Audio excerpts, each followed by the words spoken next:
Hi y'all, the Florida vacation continues. It is a beautiful but very windy day here in South Florida. So I am back on Lake Ida, which is one of the Canal lakes here. And we're going after exotics, man. Peacock bass and any other exotic fish that wants to bite.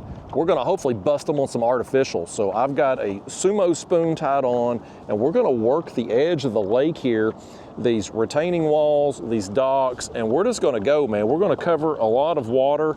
I've brought my ultralight rod with me too. I would like to really focus in on these docks and hopefully get some copper-nosed bluegill and who knows what else, but the wind is up so much right now. I don't know that we're gonna be able to throw that ultralight and the jig and work it with any kind of effectiveness. So we're gonna focus on the spoon right now, and if the wind slacks off or if we get kind of in one of these pockets where there's a little bit of a protection from the wind, we'll bust out the ultralight and see what we get. But I'm bringing y'all with me today, raw and uncut, unedited. You're gonna see everything from right now, the first cast, until I roll out of here this evening. So let me get you in the chest. I'm gonna put the sunglasses back on and get my buff on here because that sun is beating down. Even though it ain't hot, it's warm, but it ain't hot. It's still beating down, folks. The wind today is absolutely ripping. Hell, this bird right here on the dock, he don't even want to fly because the wind is going so much. I went out this morning, tried to do some shark fishing. Got in the intercoastal waterway there. I thought I might be able to hide from the wind and catch some sharks, but it was so choppy out there. I spent about 30 minutes out there and turned around and come back. Let me show you this though. This is the bait we're going to be throwing today. That's just a sumo spoon. It's a piece of metal that's curved with a hook. I got 10-pound fluorocarbon leader. Up here, we've got a ball bearing swivel, very important if you're throwing a spoon because it will give you a line twist if you don't. And I got like a 1/4 ounce worm weight there to give it some casting distance. But we're just gonna start casting here. I fished yesterday afternoon. We started on that side and worked our way up. And I didn't cover a great deal of water because we were just catching so many dang fish. But I thought today we'll start here on this side, work our way around, and hopefully this afternoon, this evening here, if the wind calms down at all, we'll be finishing up where we were catching them copper-nosed bluegill and the crappie and all that yesterday.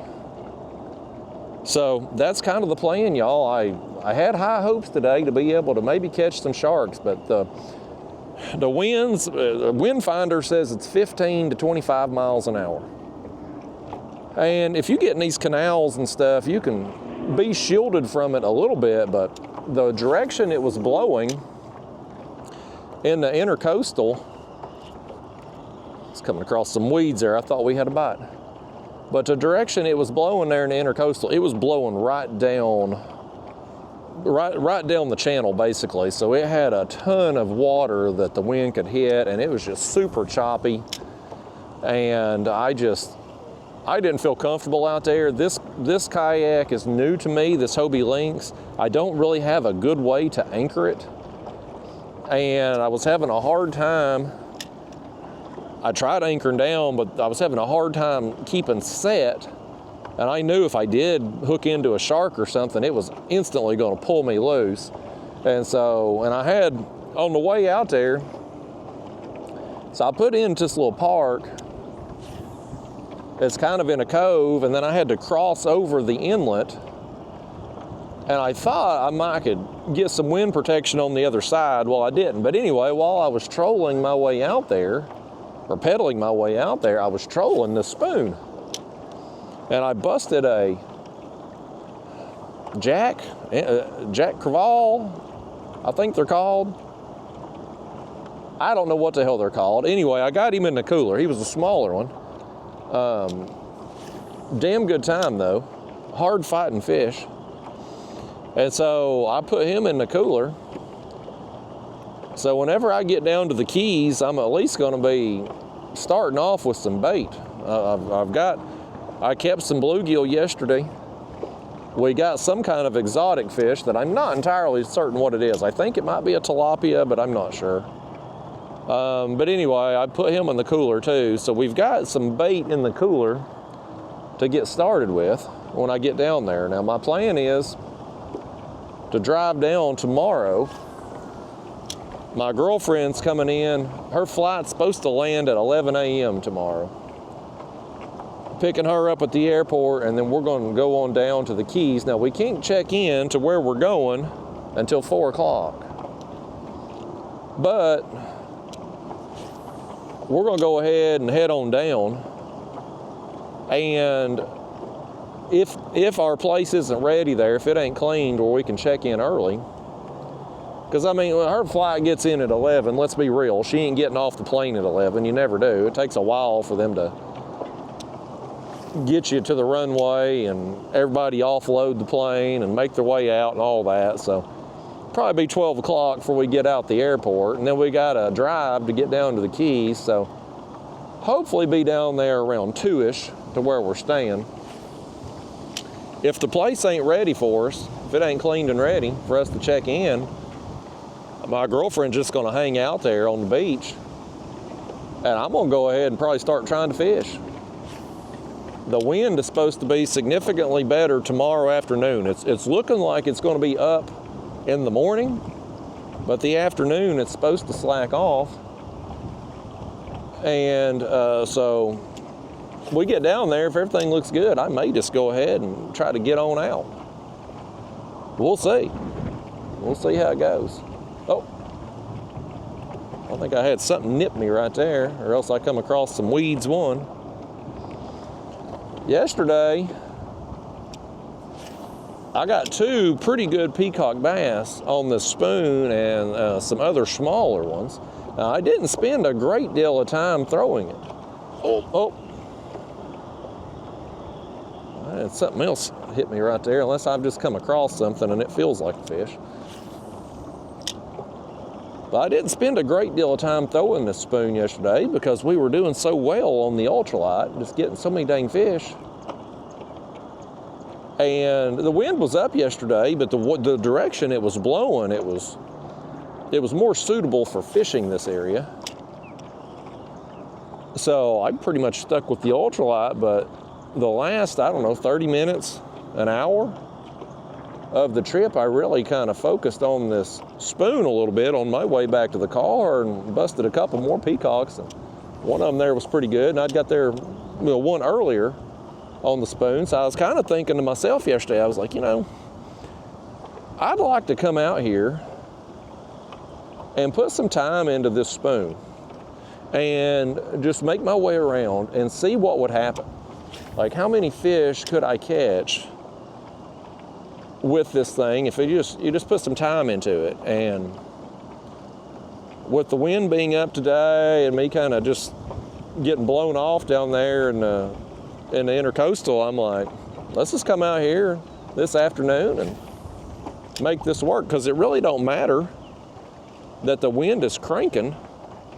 I mean, it's a little annoying as far as trying to keep the kayak positioned how I want, but it's not going to affect me as far as being able to throw this spoon and work it effectively, because I'm just chunking and winding it. This spoon, if you're new to my channel or new to this style of fishing here, if you've never thrown a spoon before, again, this is called a sumo spoon. It's a very lightweight lure. You need a weight to throw it because it's very difficult to cast by itself, but Catfish Sumo sells these. They're like a 4-pack for $12, $13. They're very cheap. But what they do is when you cast it out and you're retrieving it,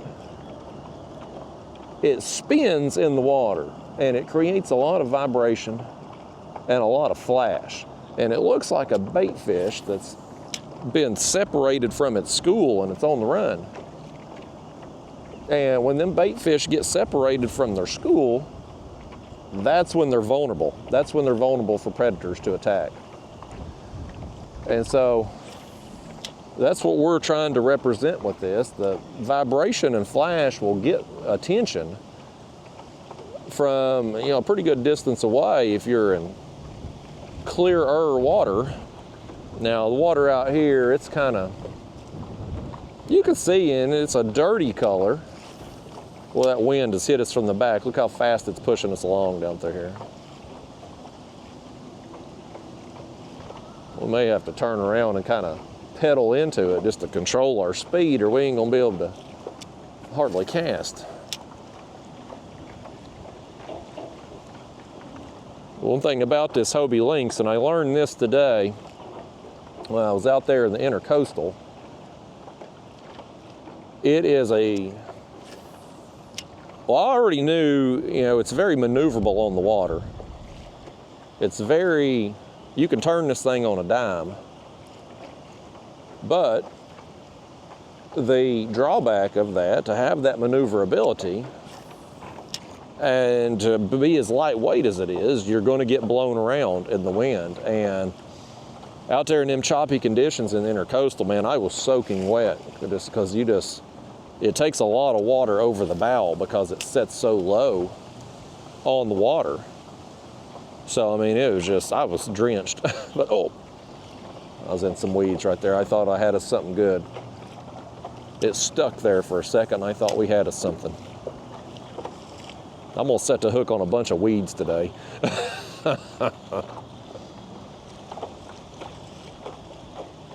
Hold on, we gotta get by these construction workers here. You know, I don't like talking around people, although I'm not sure they'd understand what I was saying anyway.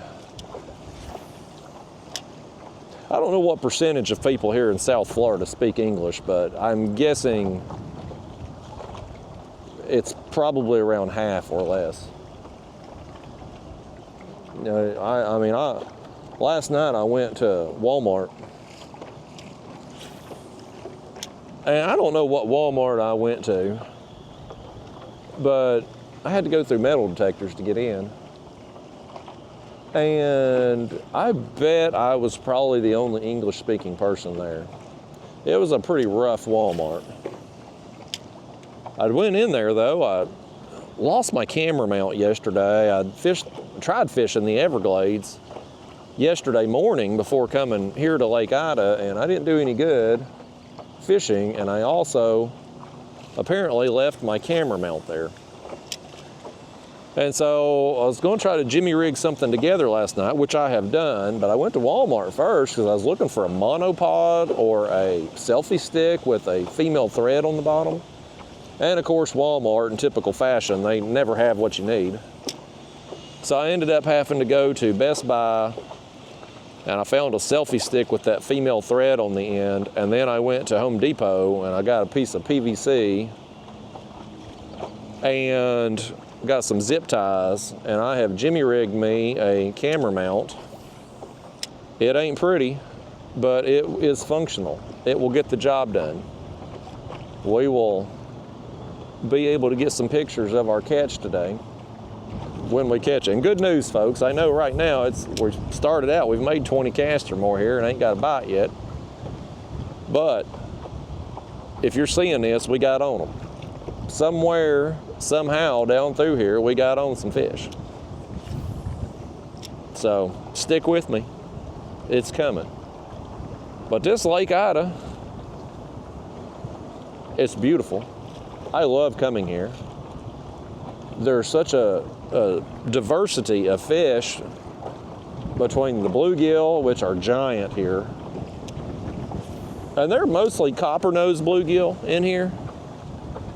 That made up the bulk of the bluegill catches, which, you know, those get bigger anyway. They're a larger strain of bluegill. But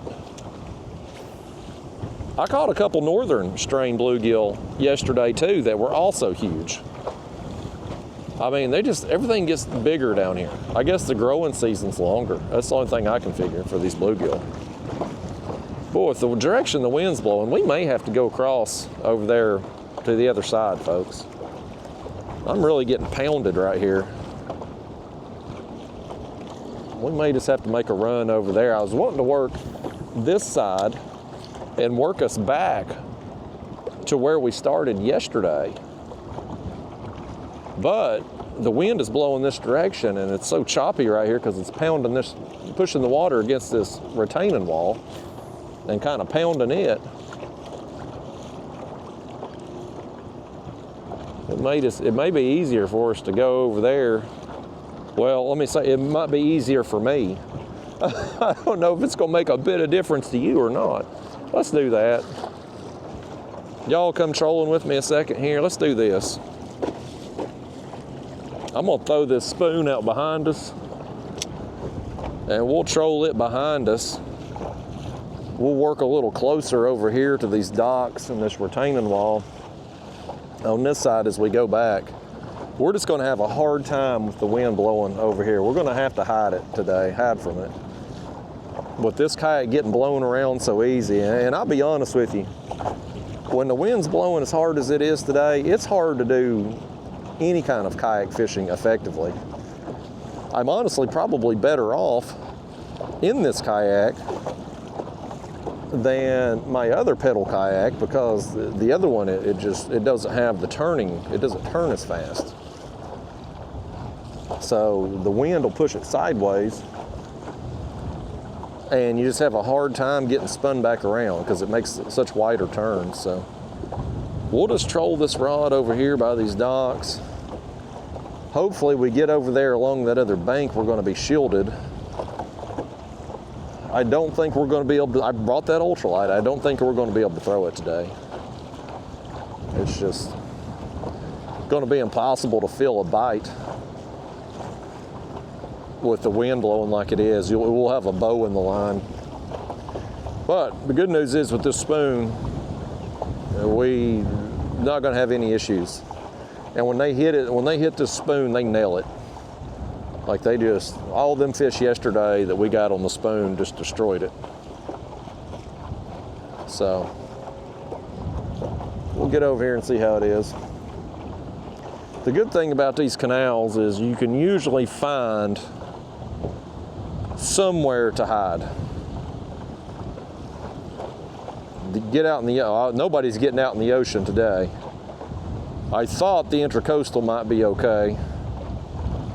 It was not, but these canals, it's usually, like I can see the water over there on the other side. It doesn't look nearly as bad. So I want to sneak over here to this dock though. Let's get a little closer to it and run this spoon by it. Yesterday in some of these docks, if I could get a jig up under there, I was catching them. Other docks, they were right out in front of it. So that dock right there we just passed is one I would love to throw the ultralight lure under. It looks perfect. Ain't gonna happen right there where it's at, but it looks good. Yeah. It's already, we're getting over here now. This house and this hill right here is blocking the wind a lot. Huge difference. If I was a better fisherman, I would have just noticed that right away and we would have just started over here to begin with. I just thought, well, I told you my plan. Thought we'd work our way back to this, finish up over here. But it don't matter. We out here vacationing, folks. Well, me and you's on vacation. Them people up there on that roof, they ain't vacationing. They out here working hard. Thankfully, yesterday, that boat over yonder there, they were putting up that retaining wall. Sounded like a jackhammer go. I guess it was a jackhammer. I called it the pile driver, Jerry the King Lawler. But I guess they're off today. They done finished their work. Yeah, it's a world of difference over here, man. World of difference. It's flat calm over here. Hell, we might can throw the ultralight over here. I actually think we could throw the ultralight over here. We may do that. We get up here to this dock, we may throw that ultralight.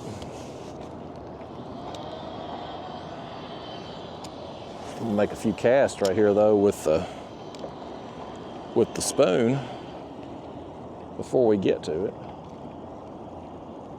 Yeah, we can do whatever kind of fishing we want right here.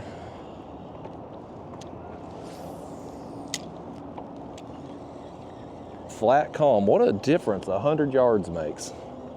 I mean, we went 100, 200 yards this direction and it's flat calm. Well, we may just hit some of the same docks that we hit last night, but you know what? They were producing, so I'm all right with that. You know what? Look at this right up here, folks. Look up there at that horse. Can you see them right there? Them are peacocks. We're trying to catch peacocks, peacock bass, but them are actual peacocks up there. I don't know if you can see them or not. They're by them bushes up there. There's some other birds over yonder, but there were some peacocks right up there by that house. You never know what you're gonna see down here. Iguanas, peacocks. We liable to see some copper-nosed bluegill up here by this dock. Last night is where we got several. And also I had some crappie under there too, which was the first time I'd ever caught crappie on Lake Ida. I've come down here the last couple years, the winter time. Well, last year was around Thanksgiving. This year of Thanksgiving. I think the year before I was in like January, I'm wanting to say. Memory serves me. But it's got a bunch of different species of fish. I mean, of course you got your native fish, the bluegill, largemouth, crappie obviously, but you've got your peacock bass and other exotics that are just aquarium fish. I mean, here's another reason why I want to throw this spoon. They have clown knife fish in here too, and I caught one on an artificial a couple years ago. I think it was 2 years ago when I was here. I got one on a crappie jig, and that was only the second one I'd ever caught. I'd got one in another canal 3 or 4 years ago on down in Miami, and I got it on a shiner, which I think is why most people catch them. They throw live baits, live shiners. Let's put this up a second and throw the ultralight. We'll bust out our ultralight. We'll bust out a, looky right there. Look what you did last night. You forgot to take that gulp off the hook last night.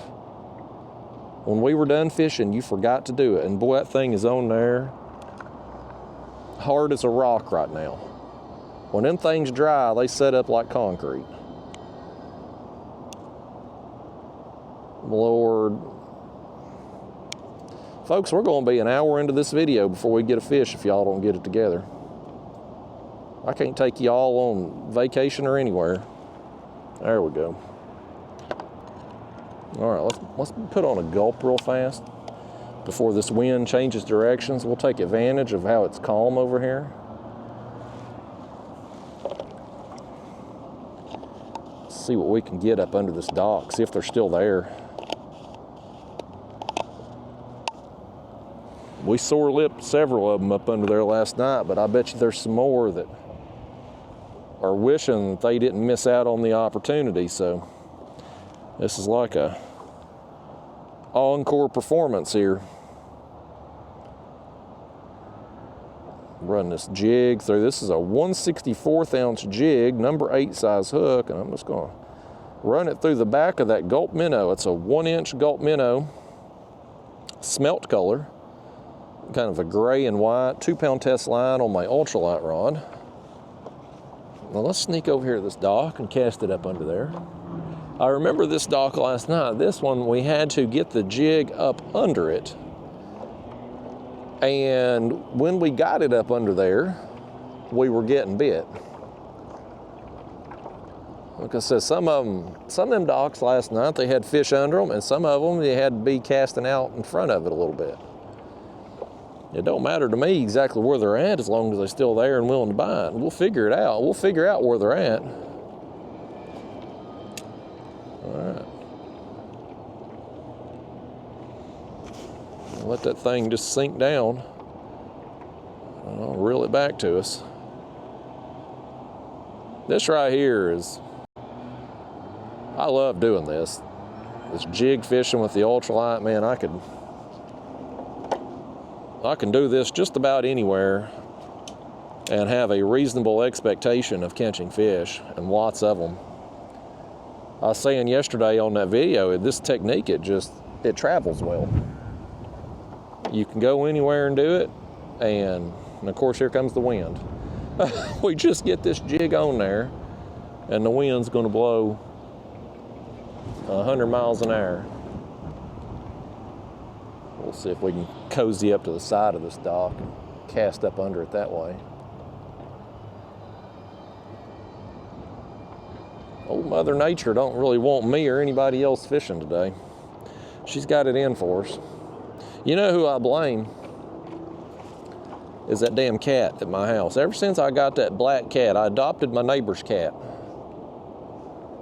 Ever since I've done it, I've had bad luck. Not all the time, but just periodic waves of bad luck. And so my my mom is going over and checking on the cat. So, because I got the black cat there, and then there's an orange one too that I also ended up adopting. And so they're both in the house.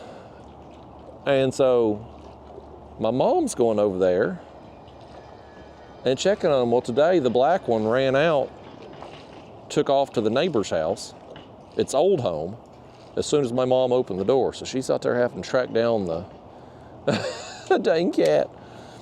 So it ended up having to go back in my house, and I think the cat is mad at me, and it's continued its hex by sending all this wind down today. You want to say hi to the iguana?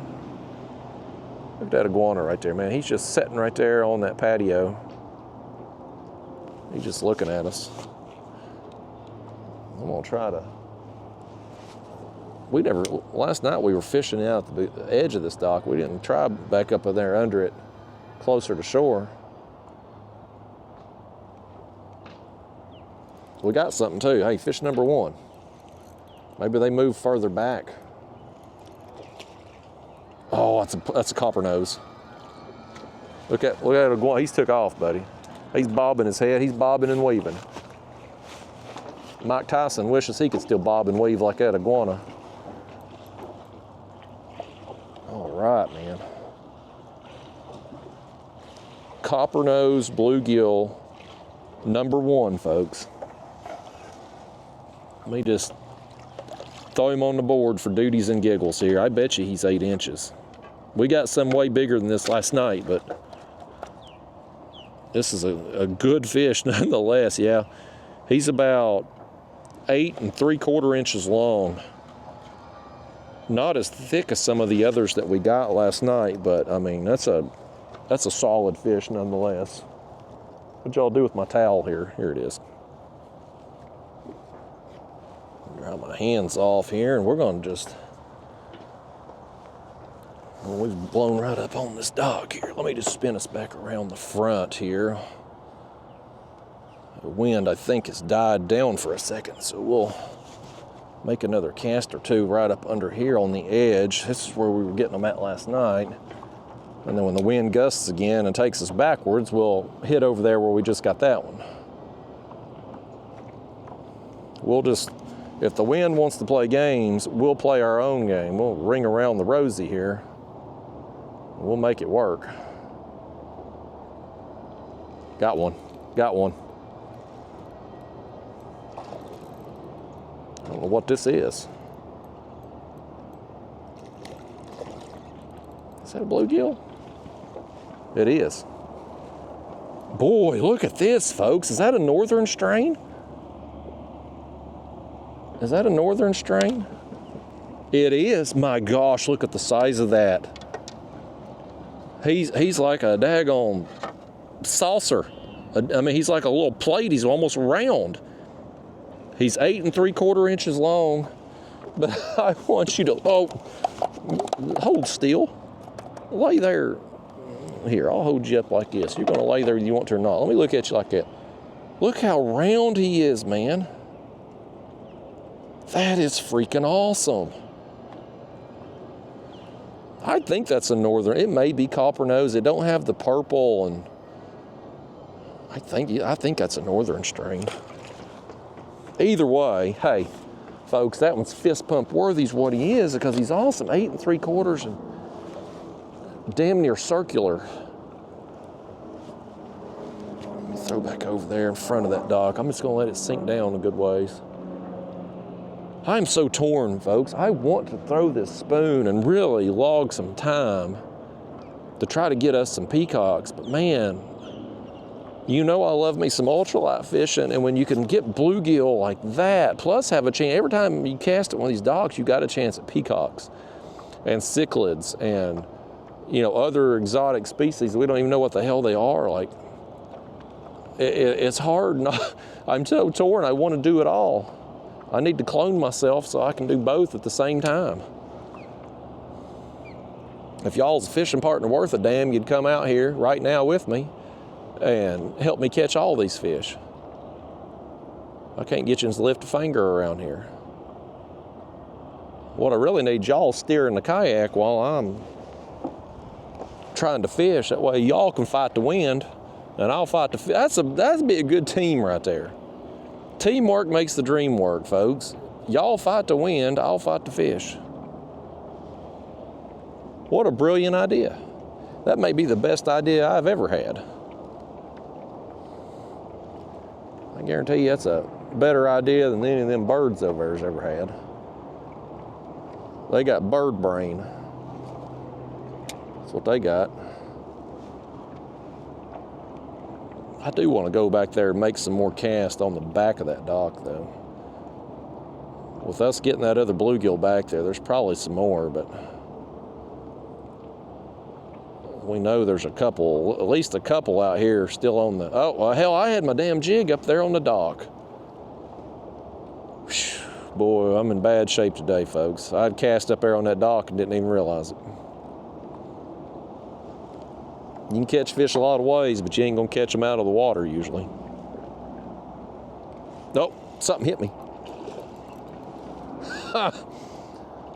Oh, looky here, looky here, looky here. That's another one of these crappie. I got on some here last night, right here on this same dock, and they're still here.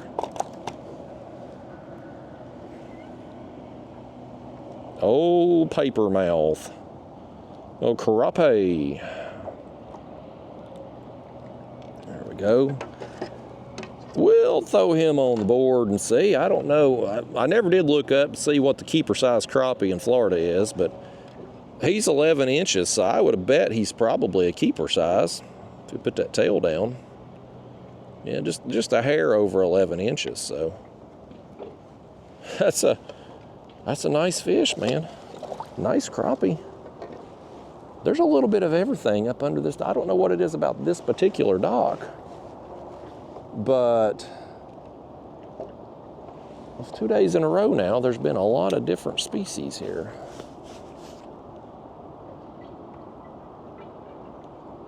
Let's go let that thing sink down. That one there had ate it kind of out in front of the dock a little bit. Let me get this out of the way for a second. We'll stick it here behind us.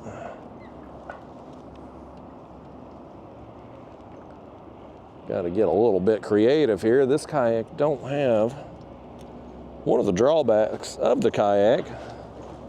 Again, it's a trade-off. There's good and there's bad. The drawback, or the bad thing is it's not very long. It's only 11 feet long. So there's not a lot of space. Now the good thing about it being only 11 feet long, and it's the lightweight, is I don't need a bed extender on my truck to haul it. It's one less thing, one less hassle to deal with. And it certainly makes parking a lot easier.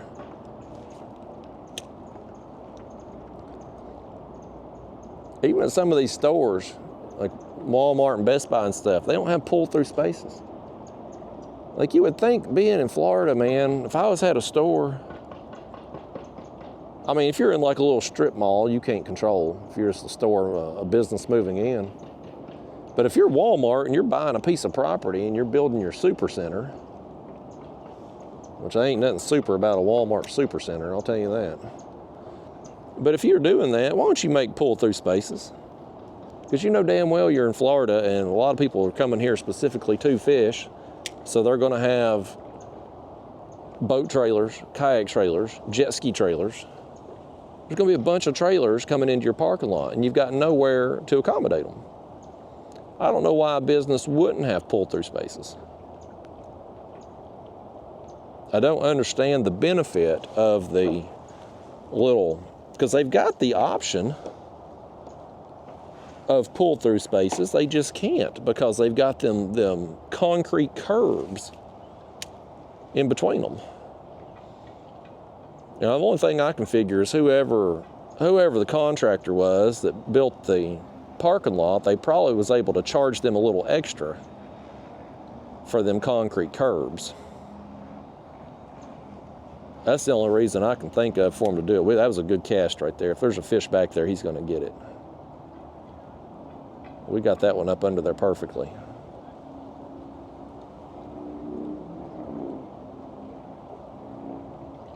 I ain't going to get bit on it though. I ain't going to cast it much better than that, folks. That's another good one right there. If we don't get bit here, we're going to move on. Because I ain't casting no better than that. You know, me being a cat fisherman, I can't cast worth a damn. I was in something back there.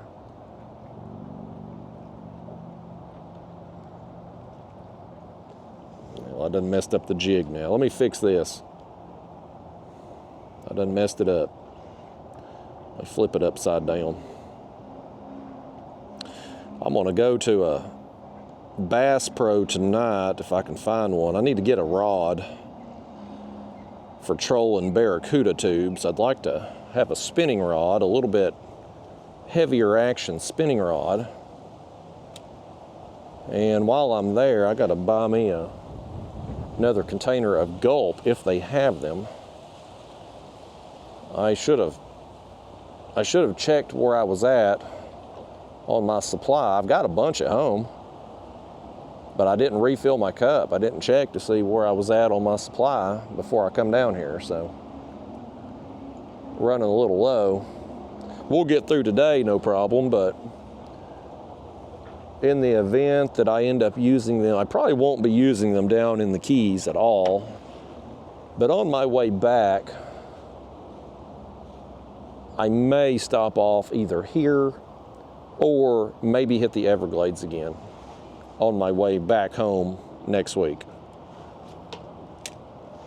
We'll see. All depending on weather and how tired I am. That next Saturday when we're coming back home, of course, my girlfriend's got it made because I'm just going to take her to the airport and she's going to fly back. She'll be home in an hour. Me, I'm going to have a 14-hour drive from the Keys. It'll be longer than that because I got to go out of my way to take her to the airport. But I may do it all in one day. It just depends. So if the weather ain't good and I'm feeling good, I'll make it all in one day. If the weather is good, I may stop off here. Well, I don't know. We'll see. We'll see. We got options, folks. I got nowhere to go and all day to get there. All right, I think I'm about ready to move on from this dock here. With the wind blowing this direction, I ain't gonna be able to fish the other side of it very effectively, so we'll go back to the spoon. And if we come across some peacocks, I'm confident they're gonna eat the spoon. I mean, after the success we had last night. And you know, we've had I talked about this yesterday, but there's been a cold front come through Florida. It dropped the temperature quite a bit. The temperatures was in the mid-50s in the mornings, nights and mornings, the last 2 days. And I think it's had an impact on these exotic fish, which, you know, they need warm water. Lake Ida here, I've been told, I don't know this to be 100% true, but I've been told is one of the northernmost places that you can catch peacock bass just because of the climate. Supposedly West Palm is as far north as you catch peacocks. Anything north of that's just the climate. It gets them. The water temps drop too much, I guess. And so undoubtedly this cold front, the nighttime temps there in the 50s, it's probably cooled the water a little bit at night. And it's probably had an impact on these fish. Now today, it's a little bit warmer in the afternoon and it's sunny. So I'm sure it's probably heating it back up a little bit, but nevertheless, I think the exotic bite was a little hindered yesterday because of it, and it may still be affected today, but we did still get some fish. We still got some peacocks there actively eating the spoon and whatever that other exotic was there that we got on the jig yesterday. And I think we probably had another peacock at one point on the ultralight because something ran me up under a dock and I couldn't get him turned with the 2-pound line. I just couldn't put the screws to him like I needed to, and he got up under a dock and broke me off. But he wasn't fighting like a bluegill. Like it was stronger than that. So I think it was probably a peacock also.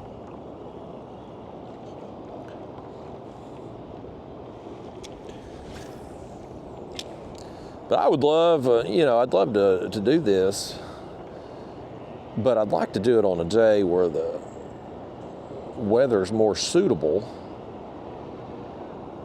when the conditions are more favorable and fish are more active. At least at a time, not that we'd do any better, but I'd just like to know, just for my own personal benefit. But most of the time, like I said, when I come down, I'm not coming down here in July. I'm coming down here in the winter months, and weather's always questionable. We're gonna move along. This guy's standing on his patio up here. I don't want to talk to him. He's got weird artwork in his yard. Them artsy fartsy people like that, I just don't. What the hell are we gonna talk about? We have nothing in common, obviously. I mean, he's got a statue of a dog and a cat, and I like dogs and cats, but I mean, I'm not going to put that up in my yard. It looks ridiculous. You've got a $1 million plus property there, and you're going to put what I assume is considered art out there in the yard. I mean, look at it up there. It's a damn dog. There's another one over there in the corner. It's a cat. How much do them things, if he comes down here, I'm going to ask him how much them things cost. If somebody wanted to buy that dog up there, that dog sculpture, how much would that cost the person? You think you'd tell me? Would that be rude of me to ask that?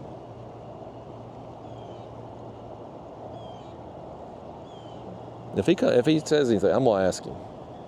I mean, I'd like to know.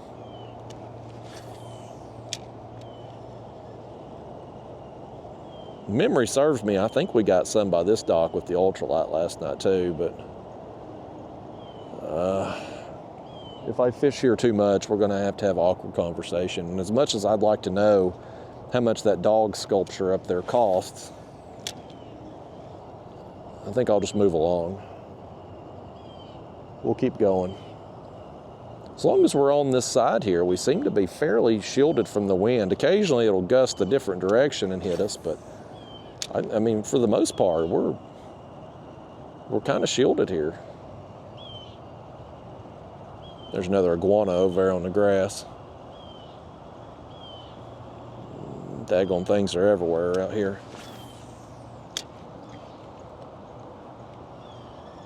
I think they're pretty cool, but I imagine, I understand these people that live down here and they see it all the time. It's not a novelty to them anymore because they deal with them all the time. So the damage they cause on their houses, I could see why people want to get rid of them. I remember seeing a video. It was Luke there. I don't know if it was on his Outdoor Boys channel or the Catfish and Carp channel. I don't remember which one he posted that video on, but they were hunting iguanas and eating them.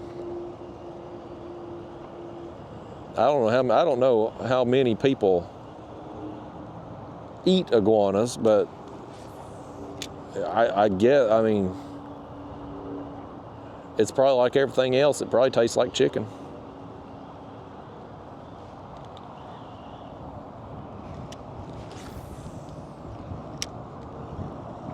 I don't know that I'd go out of my way to eat an iguana. I mean, I certainly wouldn't want to kill one and clean it and cook it up or nothing, but I mean, I'd probably try a bite of it if somebody offered it. I mean, I've ate frog legs. That's probably the closest comparable thing I've eaten to iguana. I think frog legs taste pretty good.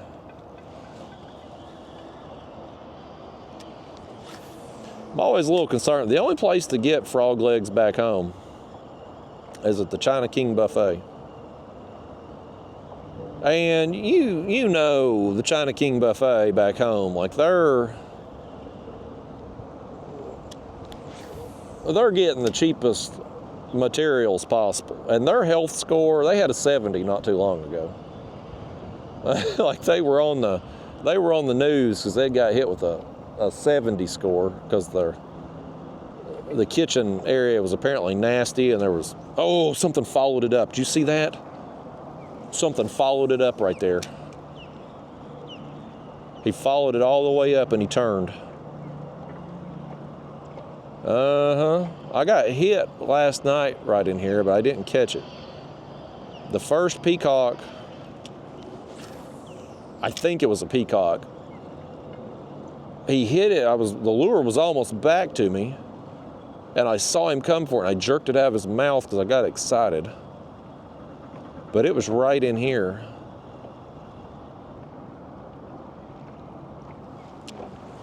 I'm gonna spin back around here one more time and come through that again. That fella yesterday, so I met a guy. I was at a gas station yesterday. Stopped and got gas, got some ice. I was coming out, and this fella recognized me. First time I'd ever been recognized in Florida.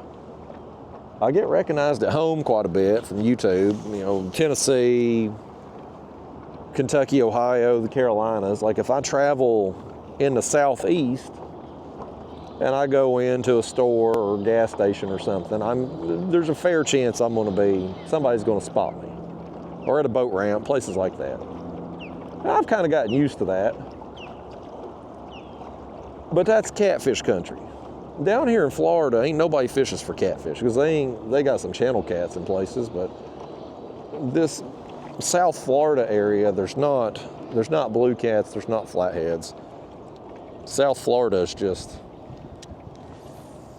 you come down here and fish, you ain't thinking about catfish.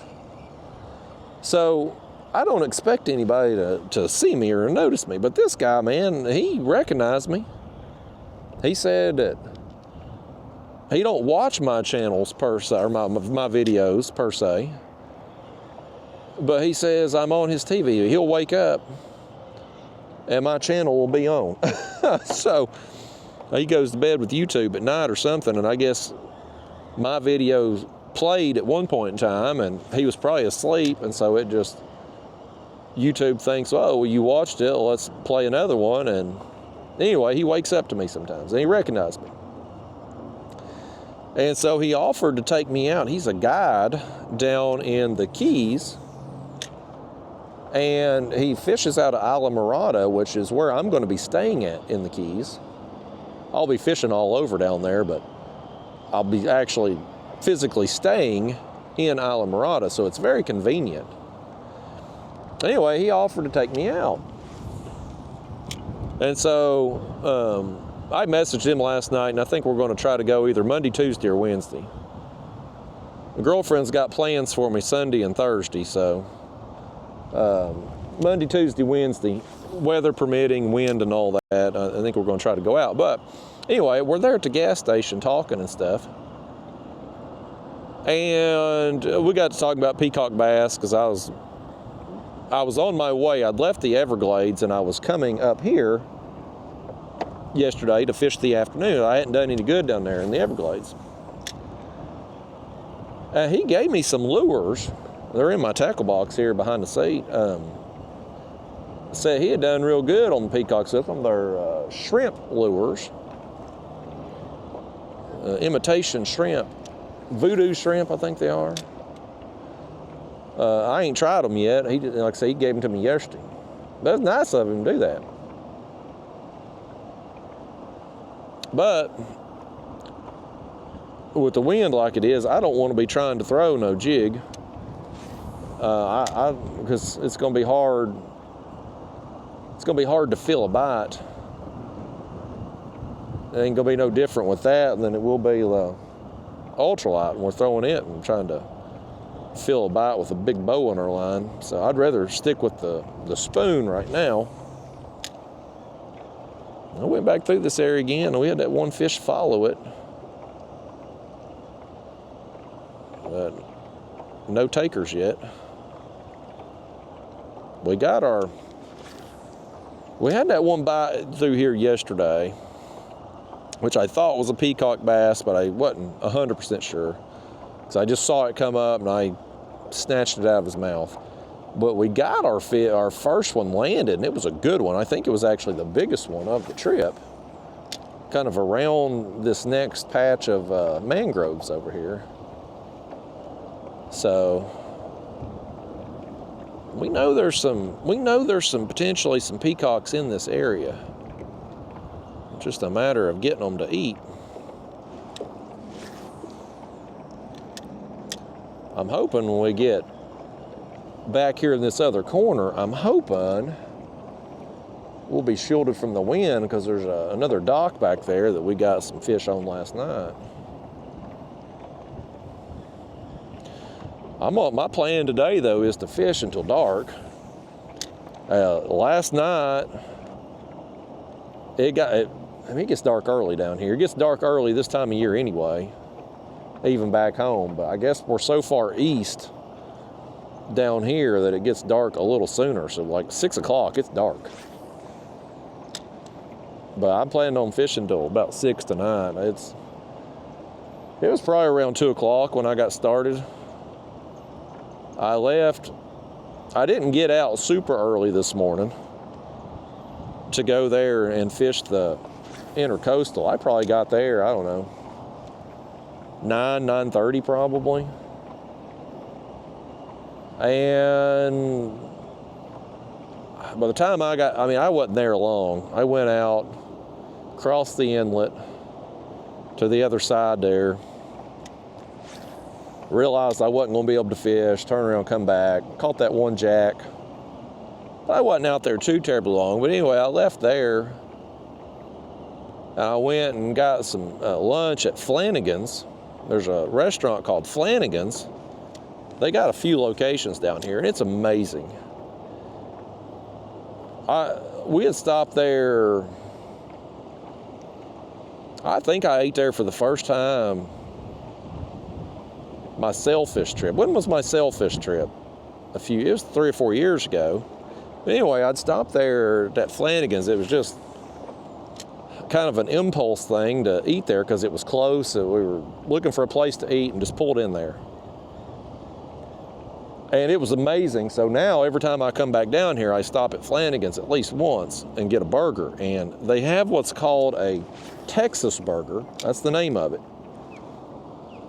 But it's got buffalo sauce, blue cheese. It's got these like caramelized, I think's the word for it, caramelized onions. It is amazing, and their fries are amazing. And so I stopped in there after I got done getting pounded by the wind there at the Intercoastal. I went over there to Flanagan's and got me a burger, and I sat there a while and enjoyed that, and I stopped and got some ice to put on my bait. And then I come on over here, and so time I got unloaded and all that, I guess it was probably 1 or 1:30 or so. So by the time I'd come up here to the upper part of the lake, the lower part of the lake, with the way the wind's blowing, it was kind of exposed. So I come on up here, see what this looked like, and I'd say it was probably 2 o'clock when we got started today. So we've probably got 4.5 hours to fish today, probably, before it gets dark. I'm gonna make the most of it though, too. I was hoping we'd be getting some action on this spoon. So far, it just ain't getting it done today. I feel like yesterday, for as few casts as I made with the spoon, I felt like we were doing pretty good with it. Now, most of the fish we got with it were later in the day, though. Maybe that had something to do with it. They'd had a little bit of time, maybe, to water to warm up a little bit more, but it wasn't. Yesterday was kind of partly cloudy. It wasn't as sunny yesterday as it is today. All we can do, though, is log hours, man. Put the time in, put the work in. You do that long enough, you'll get rewarded. We're going to catch some today, folks. I can feel it. And if we don't get them, we at least know we're going to use that ultralight and get some other stuff around these docks, that whichever docks we can fish that are shielded enough with the wind that we can make a cast or two. Right now, I'm kind of having to stay on the pedals a little bit. If I back off at all, we're getting instantly blown backwards. But it's easier going this direction, kind of into the wind, because we can control our speed a little better. If you try going with the wind in this kayak, you're going to be moving way faster than you want to move, as evidenced by our first attempt there on the other side of the lake when we first got started.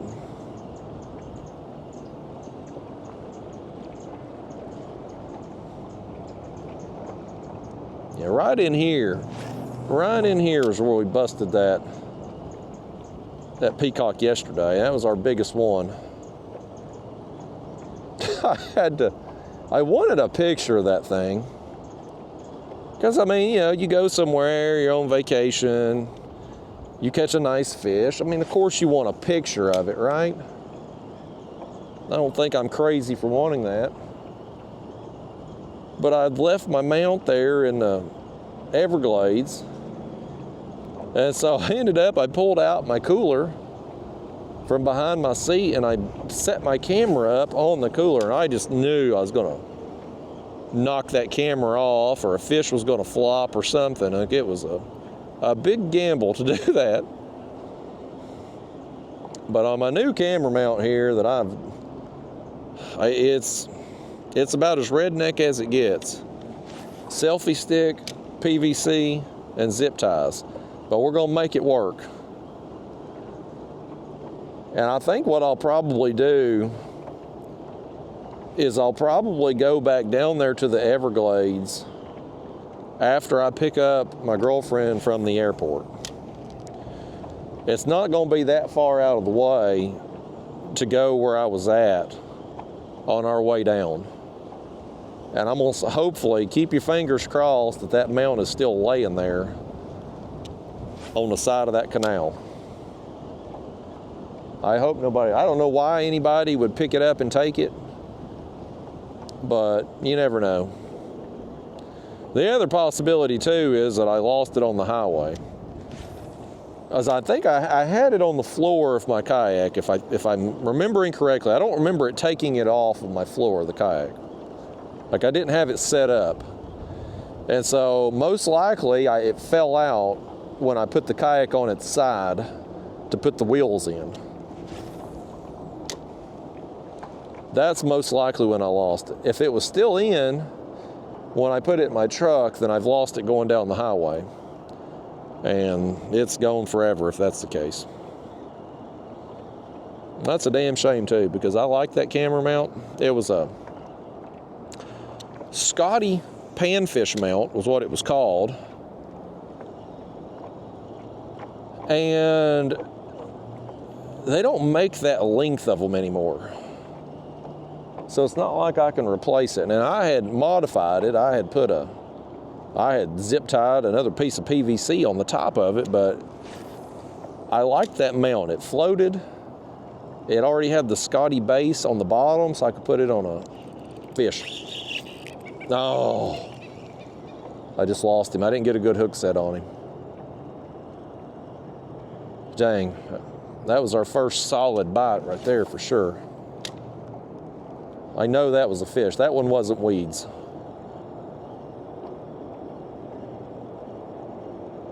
Dang. There's definitely some peacocks in here. I mean, we got that one here last night.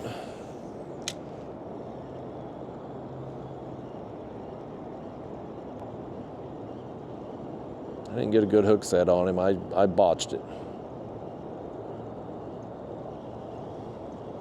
Yeah, but anyway, I like that camera mount.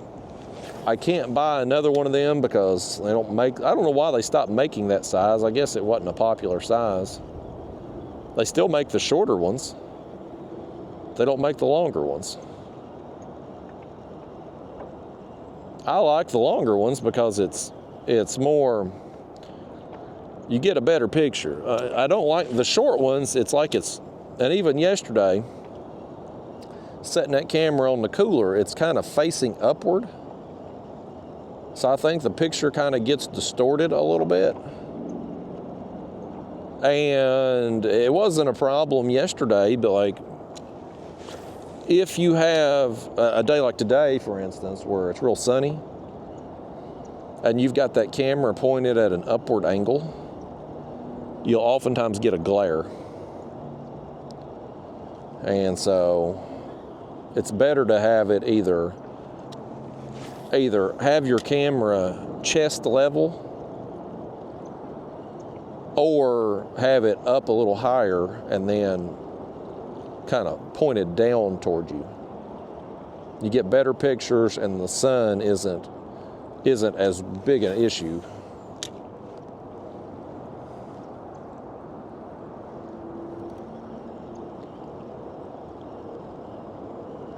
I gotta admit, folks, I'm a little disappointed that we ain't got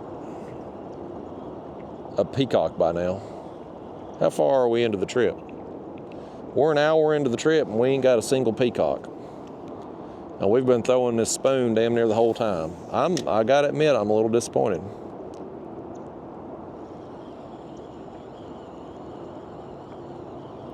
We'll get one eventually. They'll take one of them. We'll find the dumbest peacock bass in here. He'll take pity on me. I guarantee you, these peacock bass, man, they get caught by an old boy like me from Tennessee. I wonder if that was a fish or if I'm coming across weeds. Right, that was another situation. I don't know I bet that was weeds, because we got a weed on our spoon there. But I guarantee you them fish, after one of them's been reeled in, oh, there's a fish. Now that one's definitely a fish right there. Could this be the one? Could this be the dumbest peacock bass in all of Lake Ida? Nope, it's a largemouth. We'll see you, largemouth. He hit it almost instantly when it hit the water. But I was trying to say, when I release one of these peacocks, I guarantee you the other peacocks in the school, they all making fun of it for getting caught by somebody from Tennessee. Somebody that don't even know how to fish for peacocks. Somebody that ain't even a bass fisherman, just an old cat fisherman, fishing with cut bait. They get caught by somebody like me, they're never going to hear the end of it.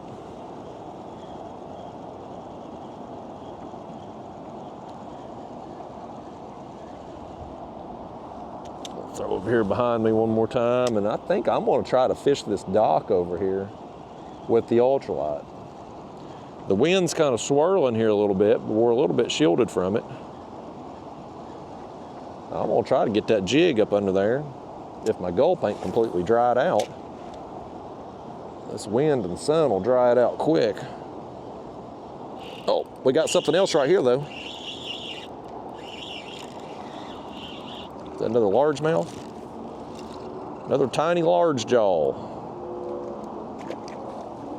Well, let's make a few more casts over there then.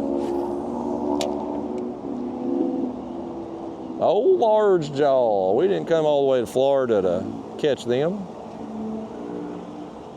South Florida bycatch is what they call them things. That's the prized fish back home. Not that size, obviously, but that species anyway. Down here, absolutely nobody gives a damn about largemouth bass. If anybody's bass fishing down here, they're going after peacock bass, not largemouth. Yeah, I think we're going to be able to fish this dock right here with the ultralight. It's going to happen.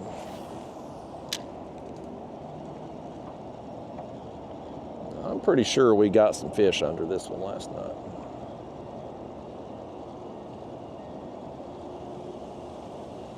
I'm going to make one cast over there in front of it with the spoon.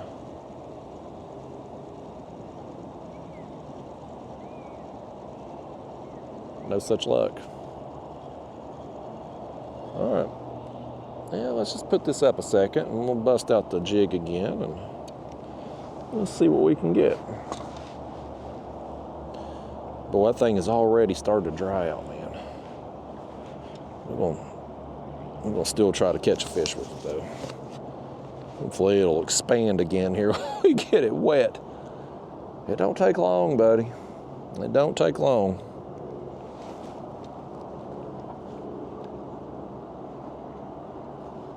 Okay, here we go. Cast number one, ultralight, up under this dock. Let's see what we can do.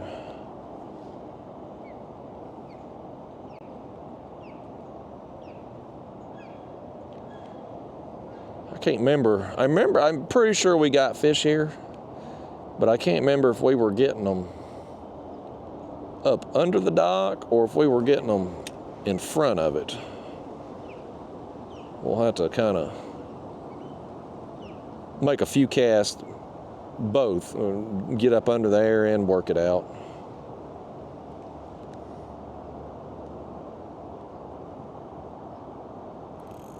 Oh, I set the hook good on it too.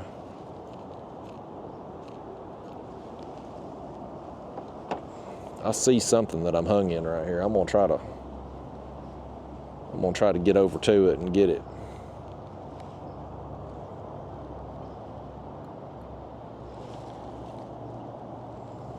I thought I could see something down in that water. I'm gonna spook all these fish if there's anything here. And I'm gonna spook all these fish and I still ain't gonna get the damn jig back. Check gummit.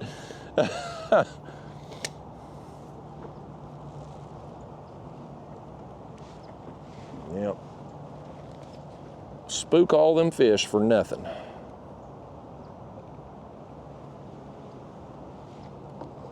Yeah, folks, I'm having a hard time today. Today ain't going as well.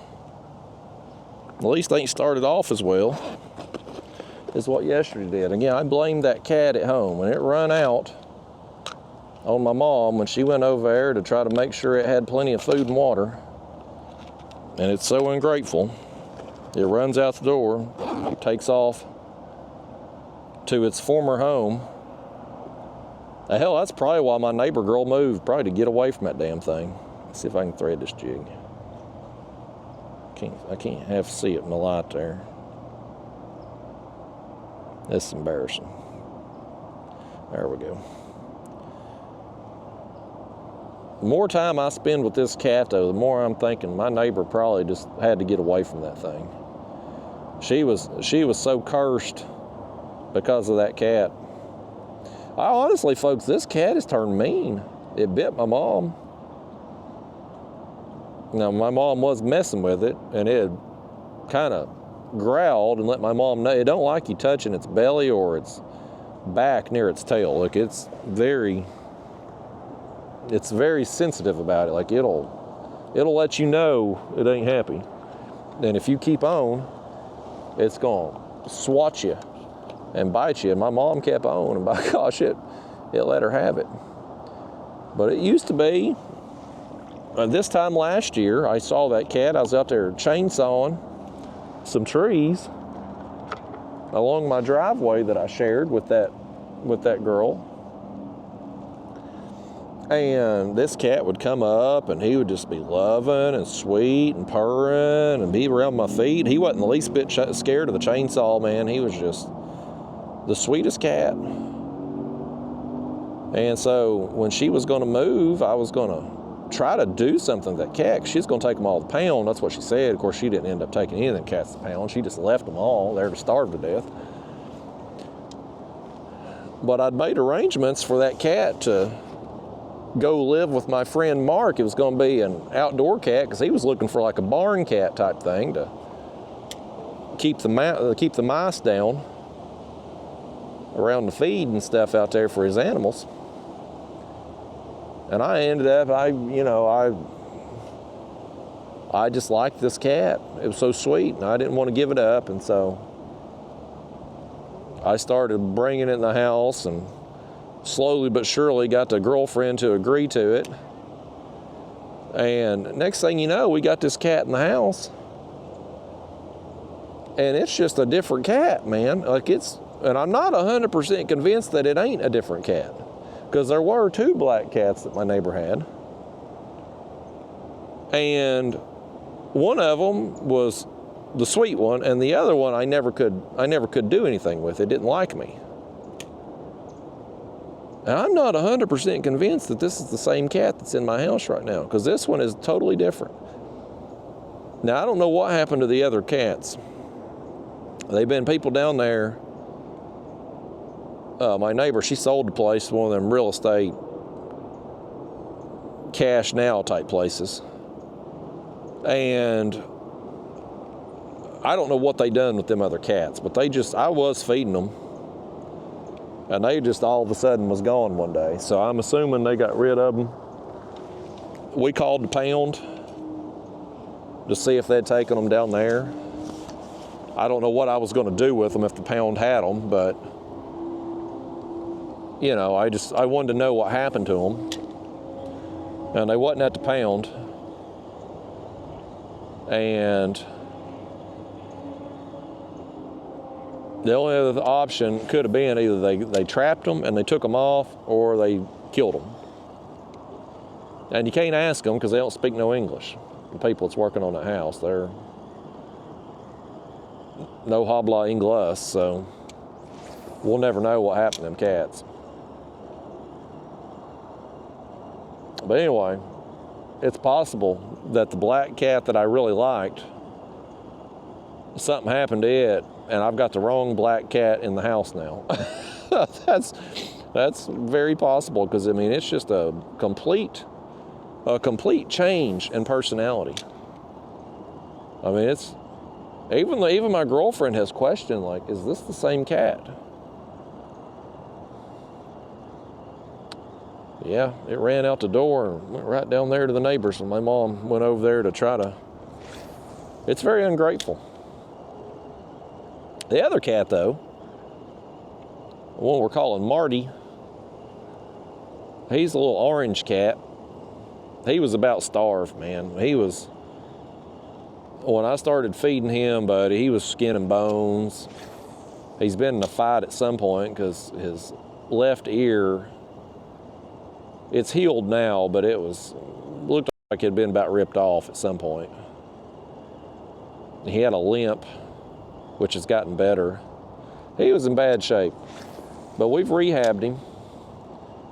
And now he's the sweetest cat, and he has no desire to go out. Like he's fully adapted to the good life. He lays around all day. He gets wild at night. About 8, 9 o'clock at night, he'll get a little wild hair and he'll start running around. We got him some toys, like them little fake mousers,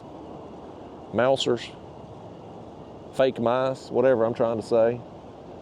And he'll swat them things around and run across the house and back and forth, and he'll do that for 5 or 10 minutes, and he's wore out again. He's ready to find him a spot to curl up and sleep. But he's the sweetest cat. The other one, though, a demon. I'm fairly convinced that it's put a curse on me. I don't know what its problem is with me. I've been nothing but good to it. I fed it, I've housed it. I tried taking it to the vet and it clawed me up with me trying to get it in the pet carrier. So it didn't end up getting to go to the vet, but I was trying to provide it with medical care in addition to food and housing. It don't care. It's a demon child. Let's throw this gulp right up here under these docks while we got a little bit of wind protection back here. I can't remember if we got anything up under this one yesterday or not.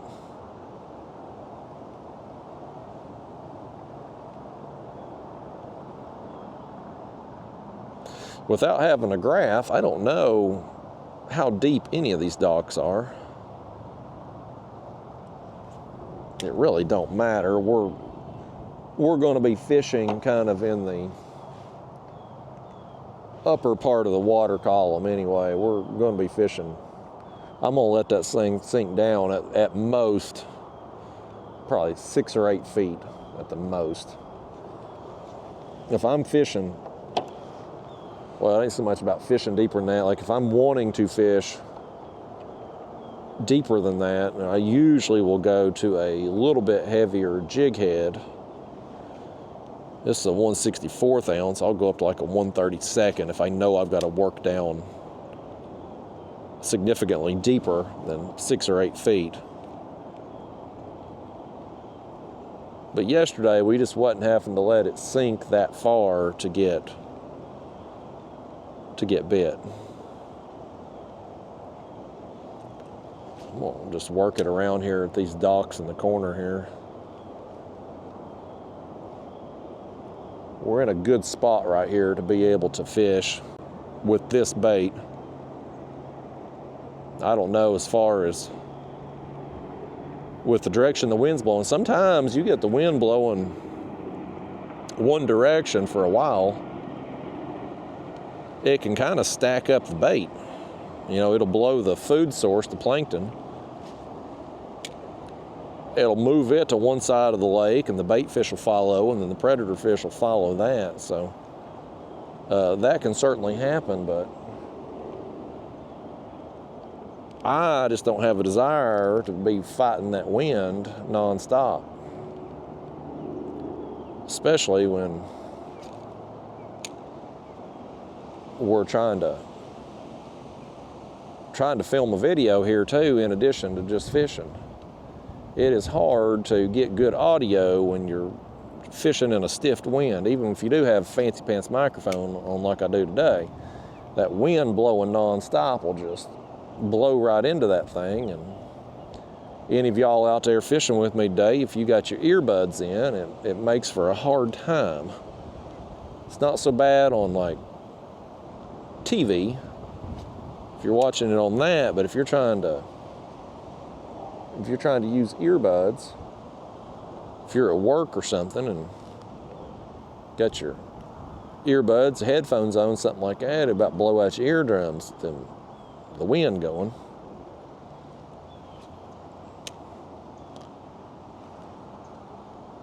I never realized that. I had people back when I was filming.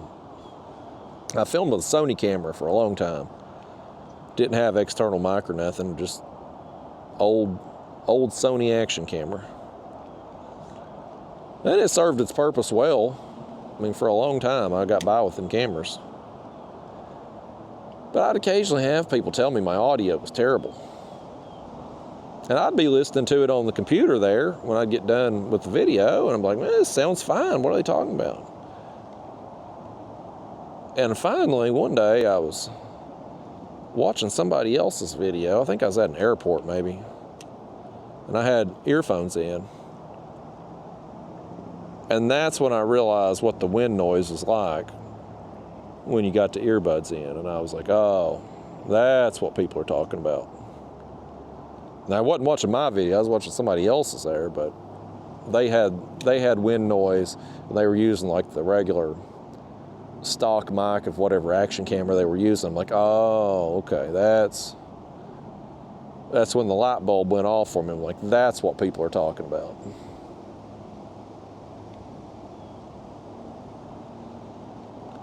Boy, folks, we're having a hard time catching fish today. What a difference a day makes. Yesterday, hell, an hour into the trip, we'd done caught a bunch of fish. Today, we're kind of struggling a little bit out here. I'm gonna make my way back here to this dock in the corner. I don't know how, it may be a foot deep back here, but I'm gonna go over here and throw at it anyway.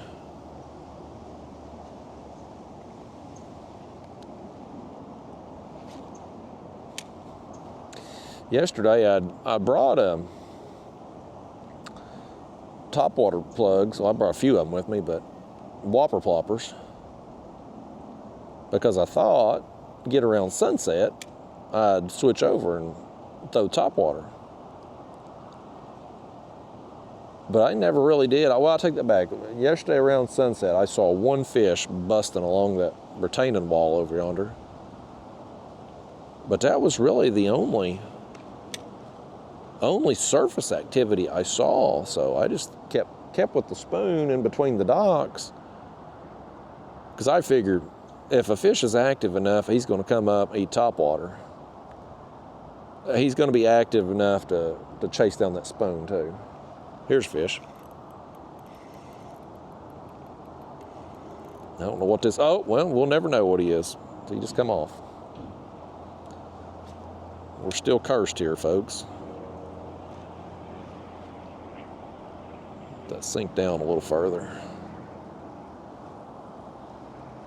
Damn cat's cursed us, man. Old Midnight.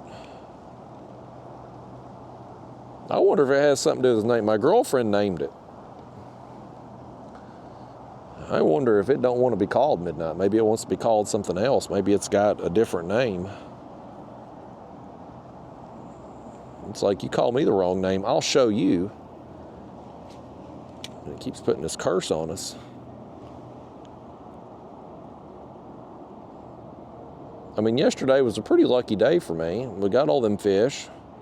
I met that fishing guide. It's going to take me out.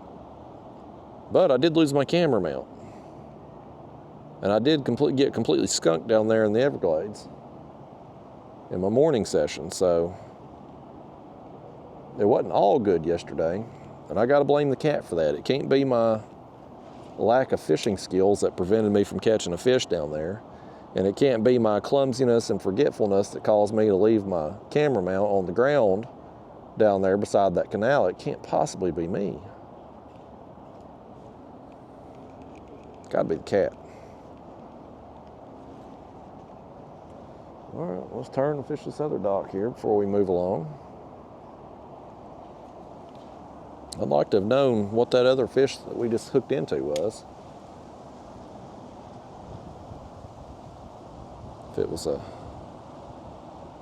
type of fish that might be individual, or if it might have been something that would be a schooling fish. If you hook a bluegill, you know there should be others there. And if you ain't catching them, you're probably doing something wrong. But if you don't get a look at the fish, and we got one on here, hopefully we'll get a look at. I'm in something. He's either wrapped me up in something, or maybe I didn't have a fish at all. Maybe I hooked something over here and thought it was a fish because it pulled back. It felt good when I set the hook on it.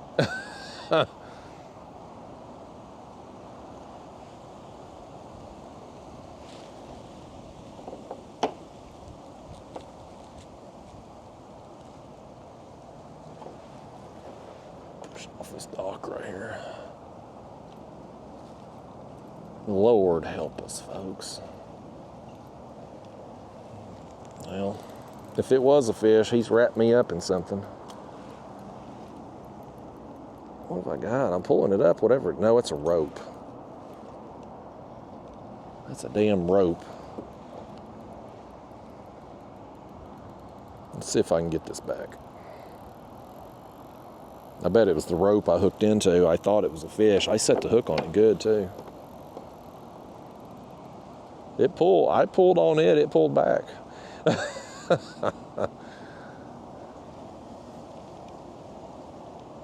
All right, let's see if I can get down here to it, maybe. Save us some retying again.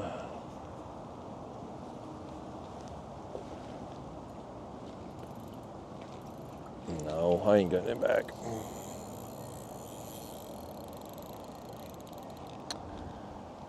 Oh, you know what? Let's put that up for a little while. That's frustrating. We just retied a few minutes ago. We're gonna throw this jig or the spoon a little while, cover some more water.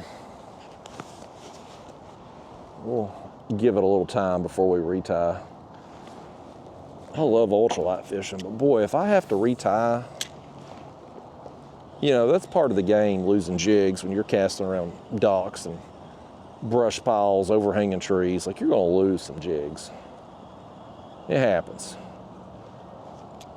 But when I'm in a situation where I break off, retie, and it happens again fairly quickly, like I get annoyed with it pretty quickly. The worst is when you lose a jig, retie, and then the very next cast. Like, that'll make me just, I can come up with so many cuss word combinations, like it just tears me up when that happens.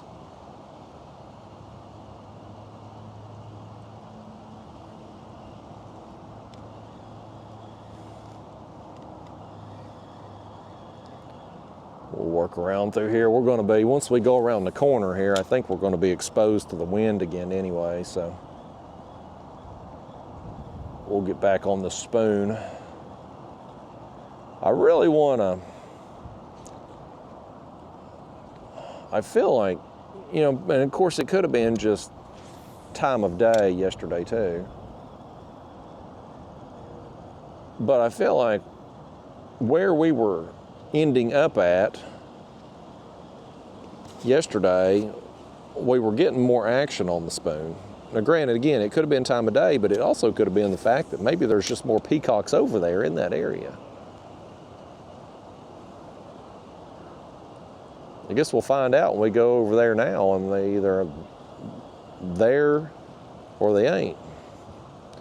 If we ain't getting bit, it may just be a situation they just ain't biting today.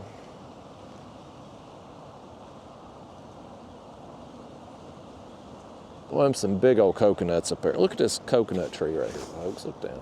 Look how big them things are. Things are like basketball size.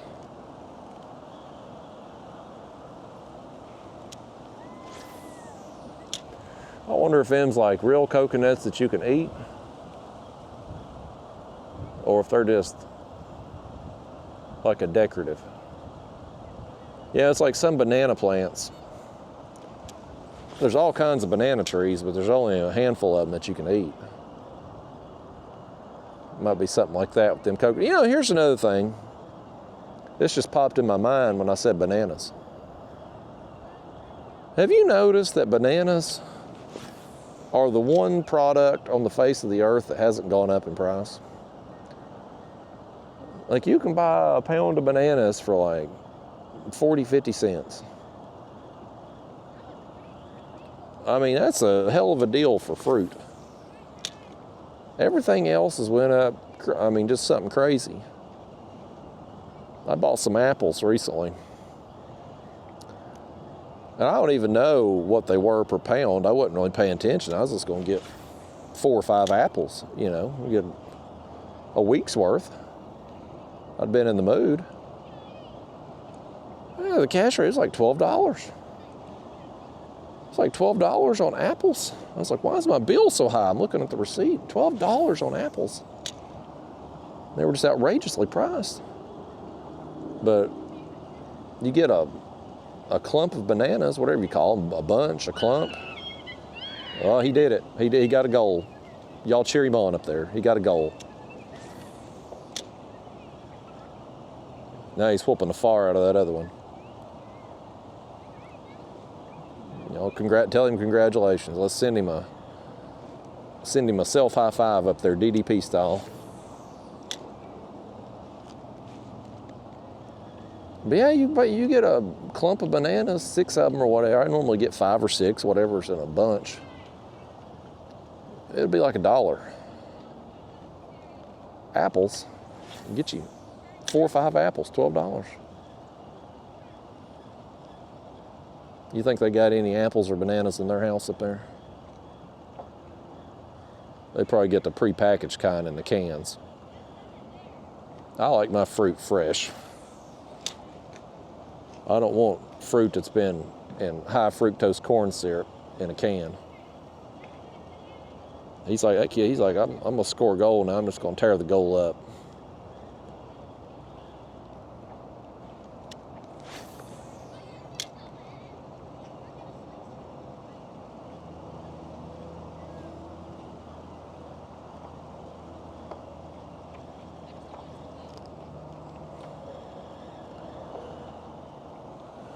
Let's move along before we have to have an awkward conversation. I ain't trying to be stepdaddy to no kids today.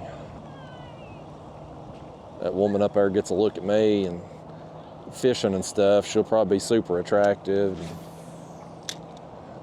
You know, because women love a man that can catch fish. If I ever caught one in front of them, by God, she'd be all tore up. She clearly needs a dad for them kids anyway, because there ain't no man out there with her right now. My girlfriend would be pissed. It's better we just move along. It's better for everybody.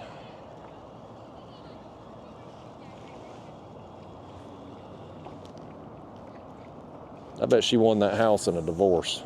What do you want to bet? That's probably $1 million+ house. It's got to be. I talked about that yesterday. I want to look it up. I don't know if any of these houses down through here on Lake Ida are for sale. Surely there's at least one. But I'd like to know what does a property down here run? I'm not like I could afford it, but just out of curiosity. It's not like I'm looking to buy one, but I'd just be curious to know.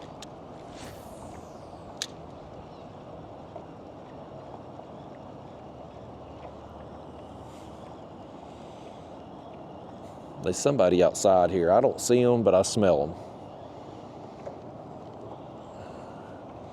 They've got a half a bottle of cologne on. If you need that much cologne, you stink. I mean, I've caught wind of it here. There's somebody outside, man. I smell cologne. It ain't a natural fragrance from these trees. Like it's somebody's. They're covering up their BO, the cologne. I don't wear cologne myself. I don't need it. I feel like my natural musk it smells good enough. But I'm not opposed to people having cologne or a lady wearing perfume, but my God, you don't need a whole bottle of it. Here's the Tribe Called Quest house again. Can I kick it? Yes, you can. I still need to listen to that song. Again, I don't know if they're a rock band, a rap group. I don't think they're country, but I don't know any country bands named Tribe Called Quest.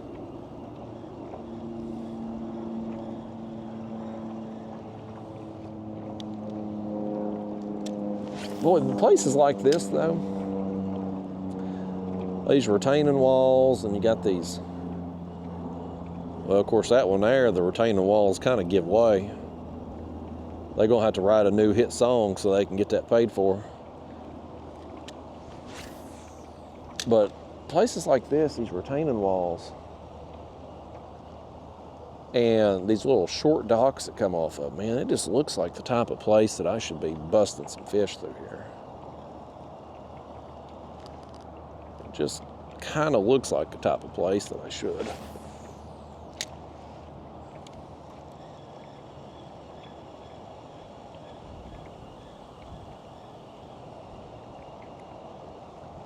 I'm just chunking and winding this spoon. I mean, there's not really any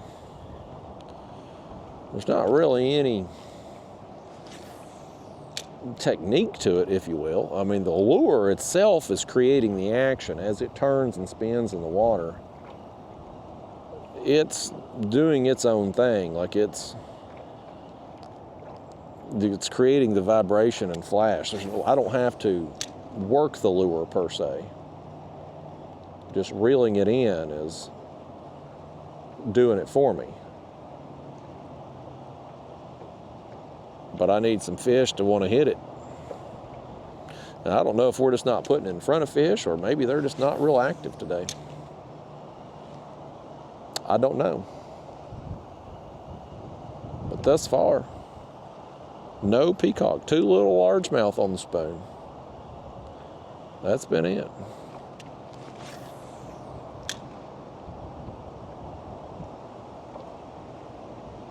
One of these docks down through here, we were doing real good with the jig yesterday. I'm gonna have to tie on another jig, folks, when we get down here, if we can fish it with the wind.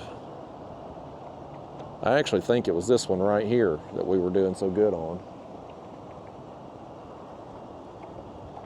Let me make one more cast with the spoon, and I'm gonna try to work a jig and gulp right here.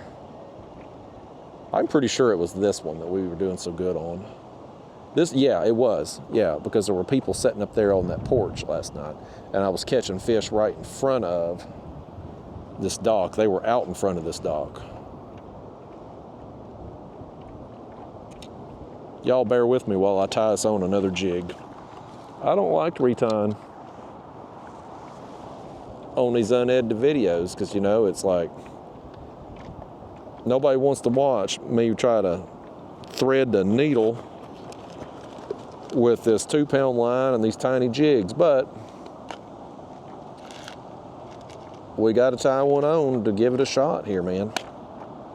I think the wind's blowing through here, but I think we can have a reasonable chance at being able to make a few casts and hopefully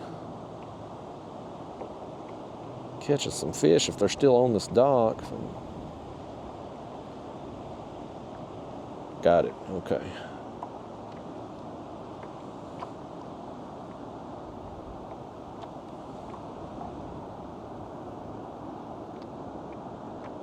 All right, now we back in the game, folks. We got it tied on. Let me get my scissors and trim my tag in. We'll put us a gulp on and we'll get to it. I think I'm gonna get me something for this kayak. I'm kind of opposed to these things because they're overpriced for what they are. They make, I think it's Yak Attack, I think. They make cup holders that go on the gear tracks of kayaks. And it's not something I've ever wanted before, but I have a space here in front of these rod holders that I've put on, and I could put a cup holder right here and keep my gulp in it versus having it here behind me. I've put a cheap cup holder on my crate. I've zip tied it on. I tell you, man, you get me some PVC and some zip ties, I can make anything. From kayak fishing crates to camera mounts, I can do it all with some PVC and zip ties. I mean, I can MacGyver some stuff. Hey, look at the Tribe Called Quest house on that side. They got artwork on the side of flamingos. Somebody's painted that on up there. How about that? I never knew that was there. But I think I'm gonna break down and get me one of them Yak Attack cup holder mounts and put my gulp cup in there, and have it in front of me.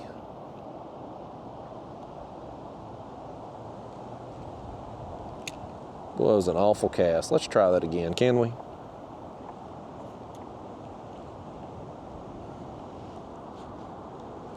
All right, that cast actually landed pretty good spot right there. It got up under the dock.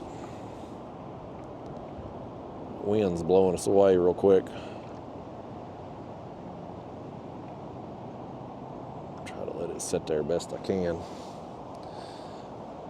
Yeah, yesterday we were getting them right out in front of this dock, and there was 2 people out there on that porch eating last night.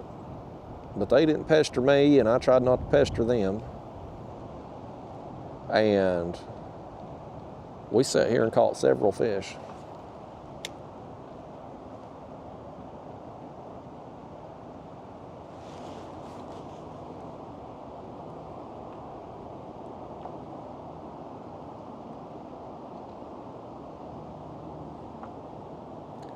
Just twitching that thing along the bottom right there.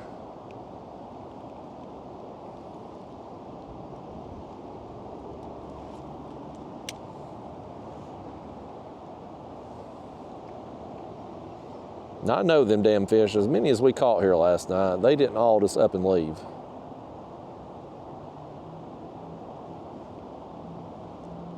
Just reel this one real slow. In between the wind gust here. Hopefully we can do it. Work it real slow back to us.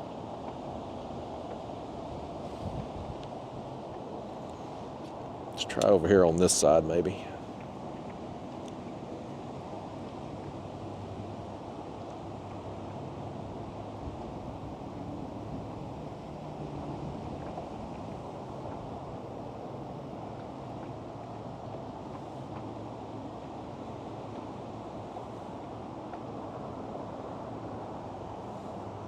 Nothing, folks. Man, absolutely nothing. We're just getting our butts kicked today.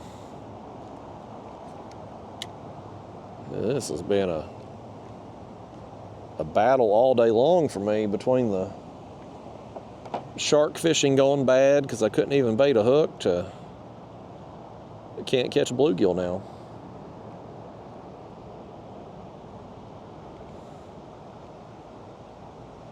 I want to try to get one. Well, that ain't gonna get it done. There we go. That's more like it. We skipped that one way up under there.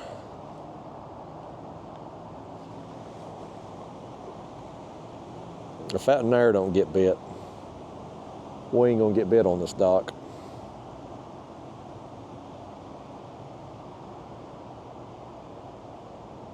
If it gets hung, God help me.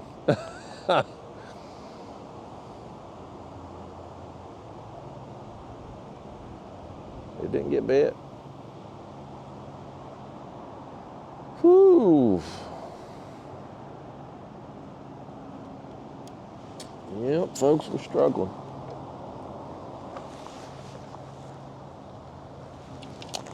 Florida may be beautiful, but it ain't treating us beautifully today, is it?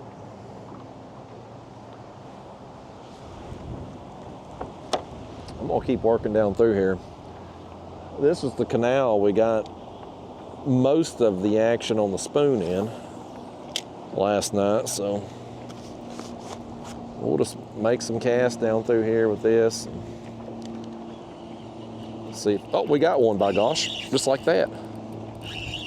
Just like that. Is this a peacock? Can we finally get our first peacock? What's it been, damn near 2 hours now? We've been at this. We finally, maybe, gonna get our first peacock here. Yes, oh, that's a good one too. Oh, that's a good one, folks. Oh, get that net. Yes, that's a good one. Oh, yes. Yes. Got one, folks. Not skunked on the peacocks after all. It took a while. It ain't been pretty. But we got one. Look at that knob on his head right there, too. Oh, he's a male. Got that knob on there. Let's try out my redneck camera mount. Let me just set him over there in the water a second. Let me set him there while I set this up. Let me tighten that down. And this part just extends. There we go. Now the risky part here, this is risky, setting this in here like that. Oh, that looks good, folks. That looks good. Yes, and the sun's even popping out. The sun's popping out at the perfect time to get me a picture. If he'll calm down, let me get hold of him. I can't get hold of him. Open up. There we go. There we go. Y'all take a picture of me and this fish. Nice. Yeah, man. Look at that knob on there in his head. Old male. Beautiful, beautiful peacock bass, man. Let's get this over here. Let's get the release shot on him. There he goes. Yes, our day just turned right there, man. Our day just turned, folks. Let me put our camera mount back down. Get that out of the way as the wind blows us down through here at a brisk pace. Let's go back up here now. Let's go back up here and throw right over there where we got him. That gives me a little hope, folks. I was getting a little, I don't know if you could tell. Let me get my buff back on too. Keep that old sun off of me. I was getting a little discouraged, the fact we ain't got how far are we into this mess? Almost 2 hours in, hadn't got a peacock yet. And can barely get a bite on the ultralight even. But that gives me a little hope. That gives me just a little bit of hope, folks. And hope will take you a long ways in life. You can take a lot of things from a person. You can take their money. You can take their freedom. You can take their rights, their independence, all that. But you can't take a person's hope. You take a person's hope, it's over. As long as a person has hope, human beings are pretty resilient creatures. Like, we can bounce back from a lot. But it's hard to bounce back if you ain't got hope. I was about to lose hope. I feel better now, though. That gave me the rejuvenation that I needed. I'm back in better spirits. We got some more fish on the ultralight on down in this canal yesterday, but the way the wind's blowing, I think the more we work down it, the more we're going to be exposed to it. I see that flag over there on the other side kind of dancing around a little bit. I think the way the wind's blowing, the way this canal turns, we're going to end up being a little bit more exposed to it up through here, which will probably eliminate our ability to throw that jig on the ultralight with any hope of success.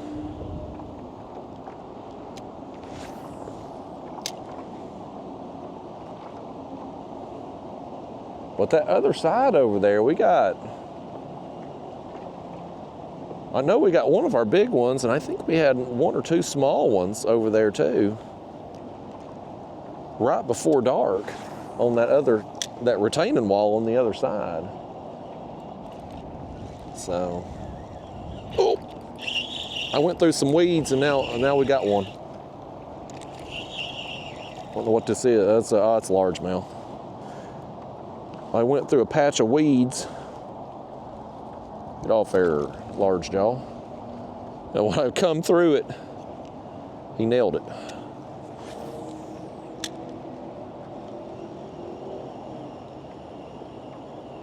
That fish, he probably I probably spooked him when I come through them weeds, and he's like, "I'll show you, Casper the Ghost. I'll eat you." But it wasn't Casper the Ghost, it was a spoon. Coming through some more weeds right there. If I knew where the edge of that weed line was, I'd just throw this spoon and work the edge, but I can't see them.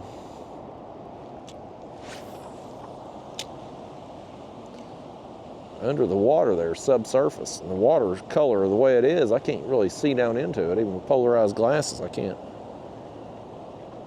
Between the little bit of glare out there, I can't see it.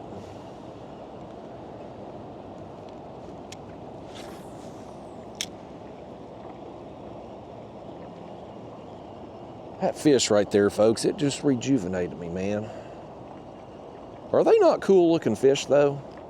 Especially them big males like that, the bulge on their head. That big bulge on their head, somebody had explained it to me. That's like part of their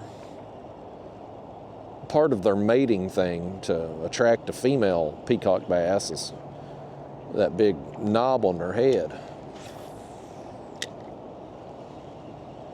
I don't know if any of that's true, but it seems legit. Sounded good when I heard it.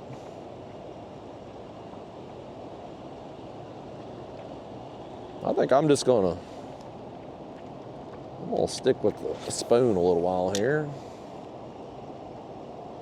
We got some fish on this I'm pretty sure there's one or two more docks down through here we got fish on with the ultralight yesterday, but I don't remember exactly which ones they were.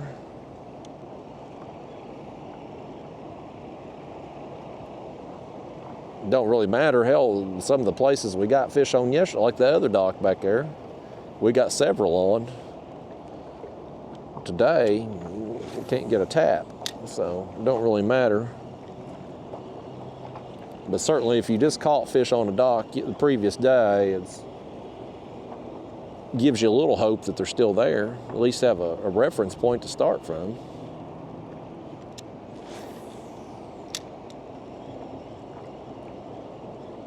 I'm a little bit tired today, folks. I got a pretty good night's sleep. I'm staying at the Holiday Inn Express in Boca Raton, and it's been a pretty good experience so far. It's been quiet. I've not had any disruptions at night. The bed's comfortable. The breakfast this morning, I've had worse. I wouldn't say it was a great breakfast, but I mean, for a continental hotel breakfast, it was pretty good.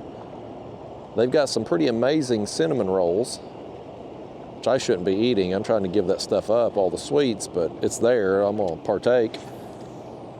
Their eggs wasn't very good. I'm pretty sure they've just cut up hot dogs, and they're calling them some kind of sausage. But it looks like they've literally just cut up wieners, cut up hot dogs.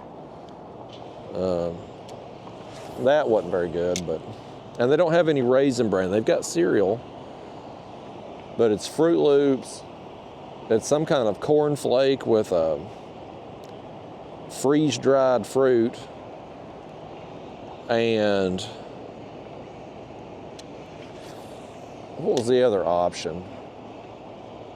I forget what the other cereal option is, but Cheerios maybe. Not one that I wanted. I'm not much on Cheerios. I never have been. I never understood the appeal of Cheerios. Cheerios have never made me cheery. I'm more of a Raisin Bran kind of guy if I'm going to eat cereal. And I don't eat cereal often. Honestly, the only time I eat cereal is if I'm staying at a hotel and it's there at the breakfast bar. I don't buy cereal at home. I haven't bought milk. I haven't bought milk in years, folks. I just don't. I don't drink milk.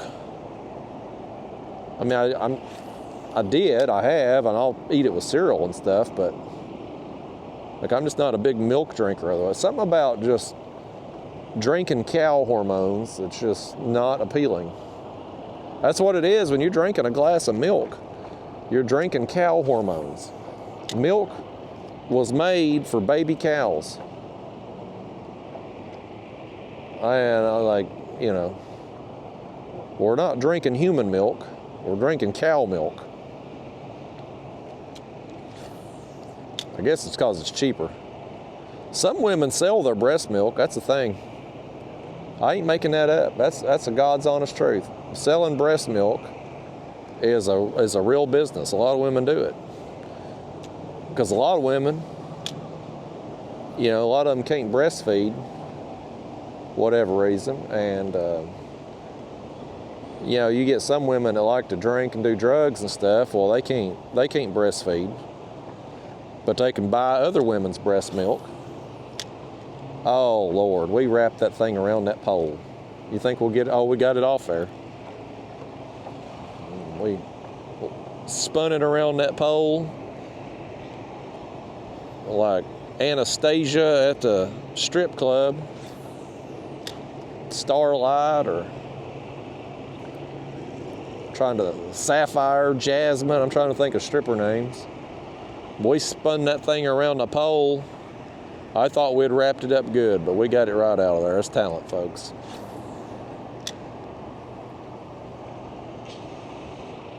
Here's Pressure Washer Man. He was on the other side last night. Now he's over here today. We can't get away from the pressure washers. I bet they make good money down here. Because I bet you people, you got $1 million house down here in one of these properties, you're probably going to want it to be clean all the time and looking good. Because I mean, most of these houses, I mean, some of these houses kind of trashy, but for the most part, these people keep their properties up. And I'd say the pressure washing business is pretty good down here. That and the landscapers too. Because all these people got really nice, well-manicured yards and stuff. And personally, I like mowing my own damn yard. I enjoy it. But I imagine these people down here probably ain't doing it themselves. But I've got to throw this gulp, try to anyway, under this dock. Y'all just gonna have to bear with me. I know it probably ain't gonna go well because of the wind blowing down out this canal, but I've got to try it. This dock has got, it comes out in the water a pretty good ways, and it's tall enough I feel like I got a good chance of being able to cast up under there. I've got to try it, even if we can't feel particularly well. See, I don't know if you can see on camera or not, but I got a big bow in my line just from the wind, and it ain't even really gusting right now. So it's hard to feel a bite, but I guess if we go to pick up on it and there's weight there, we'll know, just jerk a hook. Hook sets are free, as the old saying goes. Hook sets are free, but jig heads ain't. Skip that one up under there a little ways.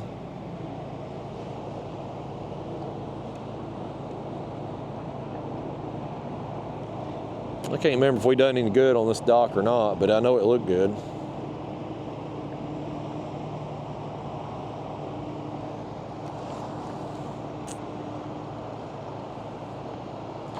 just wish I could set still a minute, you know? That way I could just let this jig fall down and work it back to me.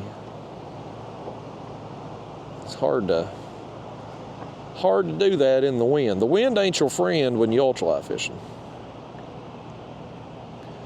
Normally, if I'm ultralight fishing at home, what I try to do is I try to plan ultralight trips on days where there ain't gonna be no wind. Or like if I'm fishing in the morning, I'll look at the wind report, and like down here it don't seem to really matter because the wind varies down here. But like at home, it seems like it's usually pretty calm in the mornings, and then the wind, if the wind's gonna blow, it'll pick up as the day goes on. And so I'll try to plan my trips for like days, calm days, or days where I've got a window of time with no wind. That way I can get out there and try to fish effectively. When you get in a situation like we are today, if you can make a cast at all, you get about one cast, and then you got to readjust again, and it's not very efficient, I guess is a good way of putting it. But when you're traveling somewhere, we're on vacation here, man, we got to play the hand we're dealt. We can't sit around and wait for perfect weather because you only got so much vacation to have. So if the fish ain't biting when you there, or if the wind ain't cooperative or whatever, you just doo-doo out of luck, you know. Here's what before we move on completely from this dock, most of these docks we've been hitting the outside of them here, the end of them. This one here, it comes out so far. I'm gonna try to cast up under there a little bit more shallow, and getting on that side of the dock too will buy us a little protection there, a little shield from that wind, hopefully.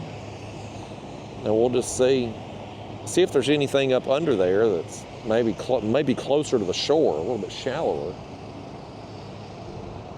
Maybe a waste of time, but we're just not getting bit out there on the ends today. Yesterday, most of them fish were coming on the ends.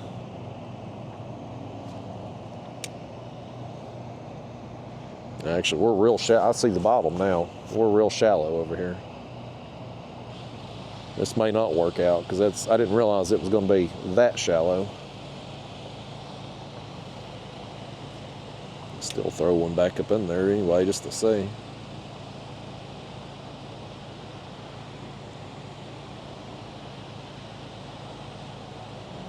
Well, that's good to know that it's that shallow. Oh, what a cast. Let's try that one more time. There we go. If at first you don't succeed, cast and cast again.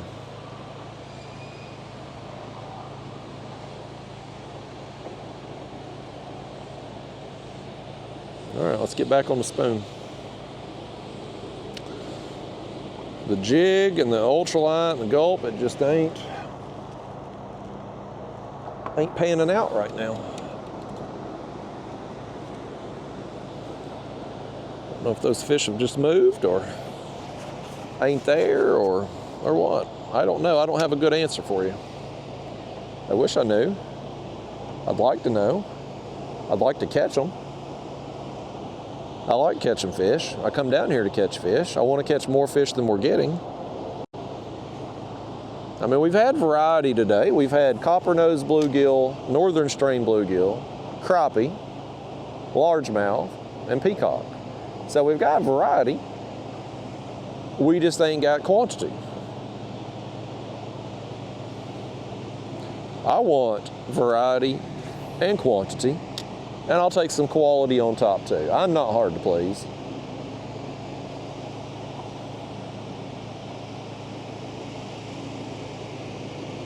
I think we'll go down. Last night we worked down to one of these docks down here and turned.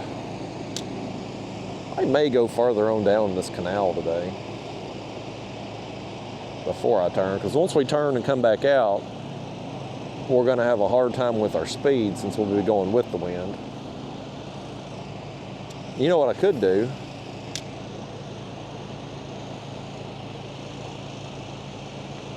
We could switch over to the other side right fast and work down, because this side over here, the retaining wall, this is over here is where we got them. I know we got at least 2 peacocks over here. Yeah, because this yard right here, that dog was running down through here cheering us on as we were reeling them in. Let's just switch over here and we'll make a few casts.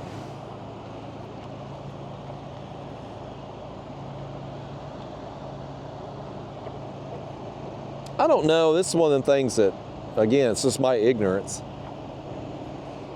Y'all probably know more about this than I do, especially those of you that fish for peacocks regularly.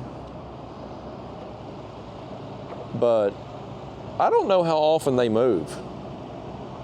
Like, do peacocks, do they roam a lot? Do they just find kind of places that are habitats that kind of suit their needs to be able to catch food and ambush other bait fish and food and stuff and sit there? Or are they just constantly moving and going on? Like, I don't know. But if I knew that, I mean, that would be, because in theory, you could kind of get you some honey holes. Like if you worked an area and really got on them in a good concentration and you knew they were going to be there, you could kind of pattern that. And a lake like this being so small, like I wonder too, is there going to be certain times a year that they're at certain places or certain depths? You know, again, I don't know. I'm just completely ignorant. I'm just beating the banks, and you do that long enough. I mean, it's just like bass fishing back home, largemouth bass fishing. And you go out there and take your favorite bass lure, and you do it long enough, you'll eventually run into some fish. Going through some weeds right there. There's one. There's one. That's a fish. Let's see what this is. Spin out this way. Over here on this wall, man. We're coming through some weeds. And we got through the weeds and boom. He's probably on the edge of them. Yeah, that's another peacock. We got another one, folks.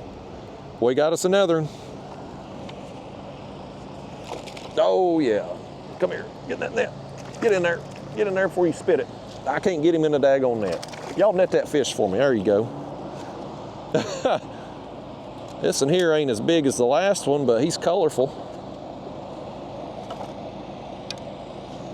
He's a good time. All right. Well, it took a while today, folks, but now we got two peacocks, and pretty quick timing there. I've got that hook fell down into his gills. Let me get my pliers here, see if we can get this out without hurting him. There it comes.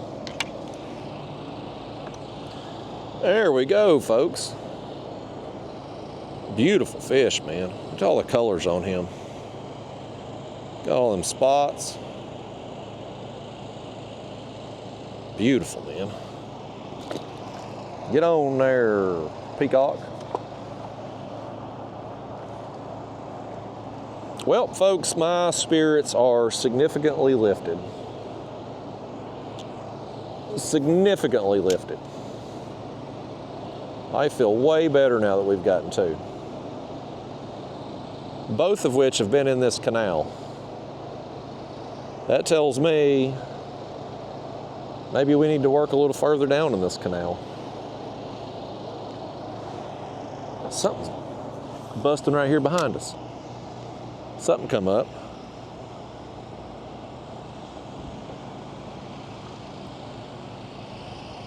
I know we got at least two here. We had that one big one and there was a small one. I can't remember if we got another one or not. But right here on this wall.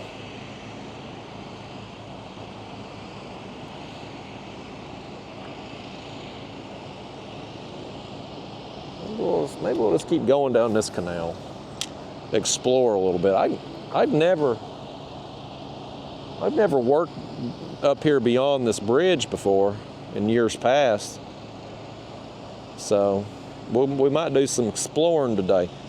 We'll do some exploring out here, some spelunking. Spelunking's cave diving, I think. We're not doing that. I'm too claustrophobic to be doing any kind of cave diving. I don't know how them people do that. I don't know why they would want to. I mean, I don't like tight spaces anyway. But even if I was in there, even in like a more open area where I wasn't like super cramped up, I'd be worried the whole time that an earthquake was going to happen.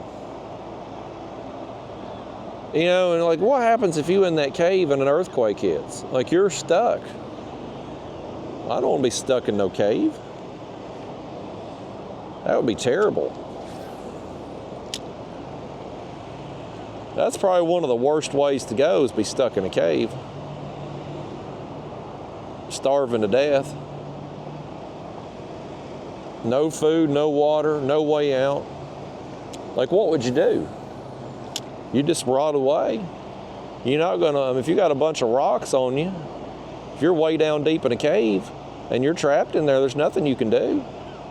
You can't call nobody, ain't no cell phone service. Unless somebody knew where you was at to come looking, but you know, if an earthquake is hit with that magnitude and done that kind of damage, who knows? Who knows when they could even get to you? I just wouldn't be able to do it. I'd never make it in that kind of work, in that kind of field. I couldn't be no miner, coal miner. I wouldn't want to do it. You know, my hat's off to the people who do, but it ain't for me, folks. I just can't. I'm just too claustrophobic. I don't know what I'm more fearful of, like being in enclosed places like that or ghosts. I'm very fearful of both.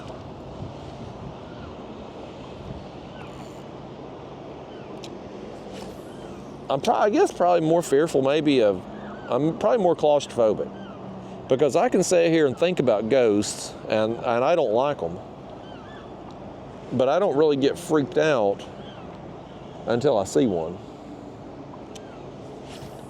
But with the claustrophobic stuff, like me, if I'm just watching a movie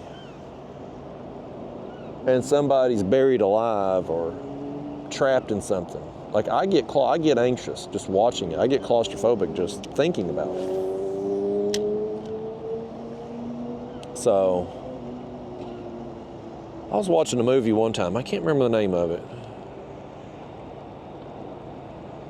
But they were underground and they were trapped and the water was coming up. And I was like holding my own breath. Like, I'm not in the movie, I'm not there, but I'm holding my breath. And I don't like stuff like that. Ghost movies, on the other hand, I don't want to see a ghost in real life. Those freak me out. But ghost movies don't really do anything for me. Now I'm freaked out by like the movie, The Exorcist movie. We're coming through some weeds here. Maybe we'll bust a fish when we get through them.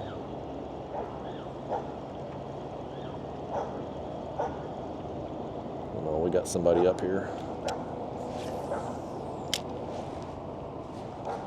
There's that dog back over there. He missed his chance early. He could have seen our other fish. Going through all these weeds. I'm gonna move along. There's a person up here on the right. Last night there was a hot chick up there, but this is not her.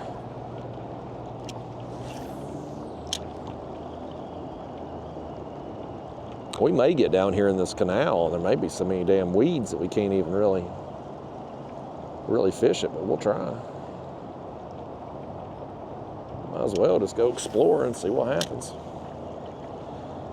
Maybe we'll be able to deal with the wind a little better in the tighter spaces down here versus being out in these more open areas. Y'all just coming along for the ride, man. This is vacationing. We're winging it. Oh, something hit me. I don't think that one was a weed. I think that was actually a fish.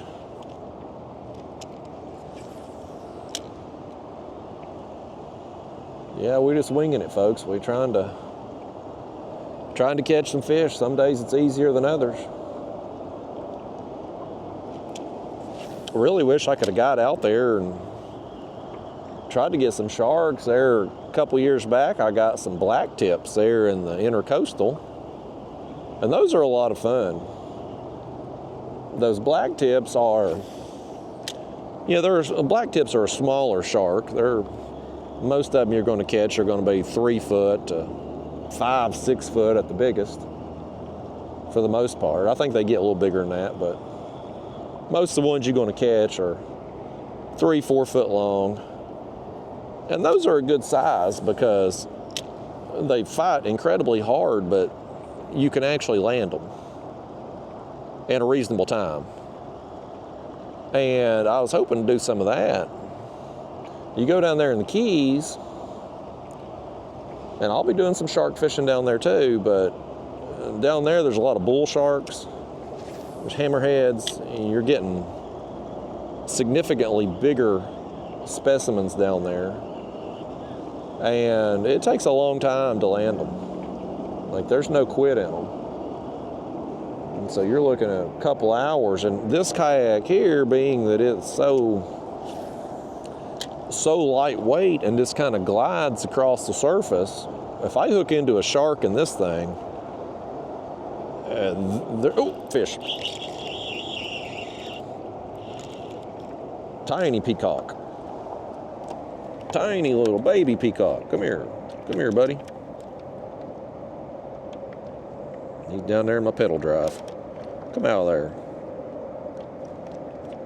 There you go. Up, get on then. We don't even want to show you off. You're too little to be shown off. But, you get down there in the Keys and you hook into a shark, it's probably going to be a big one, and it's going to take forever. And this kayak here, with it going to be so easily towed around, the shark's not going to be pulling any resistance the way this thing glides across the water. So it's going to take even longer, I feel like, to really tire them down.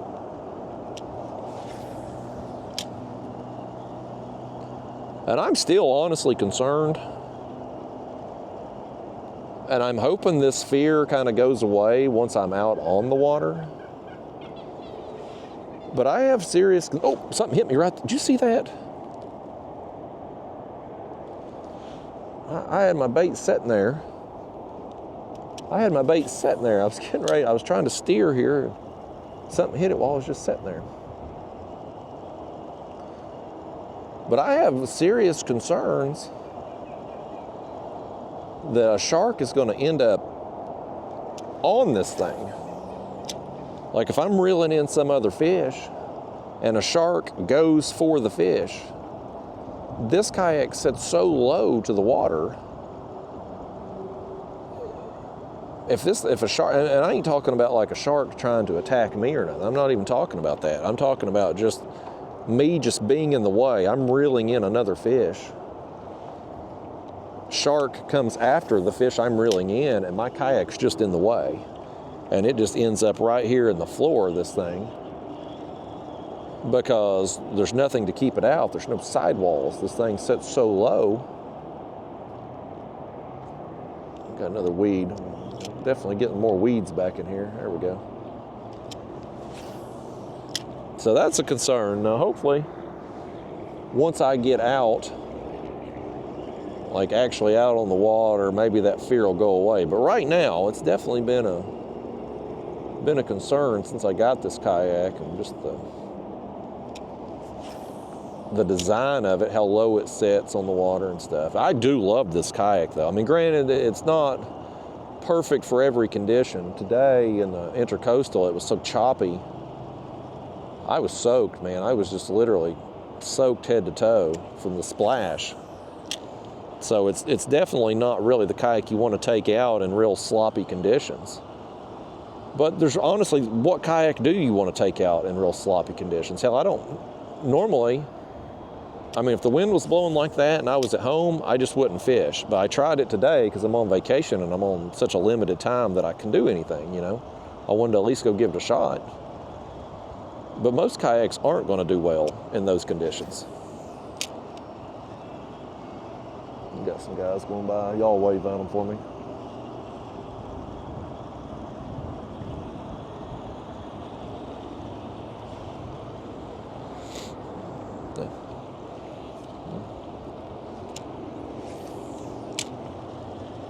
I did the courteous thing. I waved.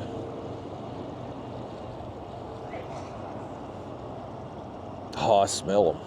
It's one of those guys. You know, I caught that perfume earlier, cologne earlier. They're idling by and I smell them again. One of them's got a half a gallon of cologne on. He needs to take a damn bath, is what he needs to do. He wouldn't need a half gallon of cologne if he would just take a bath.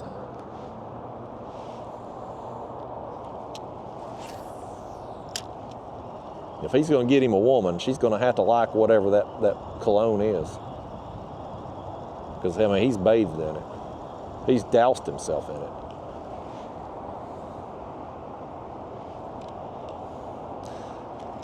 Here's one thing about the hotel I'm staying at that I'm not a fan of. What am I in? Is this grass up here I'm in? Is it just... Must be grass. Let's see if we can go... Let's see if we can get up under here and go out the other side. If it's super shallow up here or just all weedy and stuff, we're going to probably head back the other way, but we'll try it and see. But I was really pulling through some grass right there a second ago. May have to lay down the rod behind us too to get up under this bridge.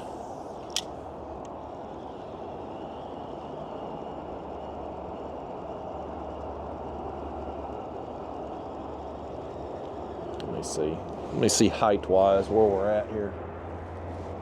Yeah, I think we got to bring this rod down here while we go under. Don't want to be breaking no rod tip off. That's a bad day. We'll try it. We'll get out here and see if it ain't so choked out with weeds that we can't fish. And if we go a good ways and we ain't getting bit, we can always turn around and come back.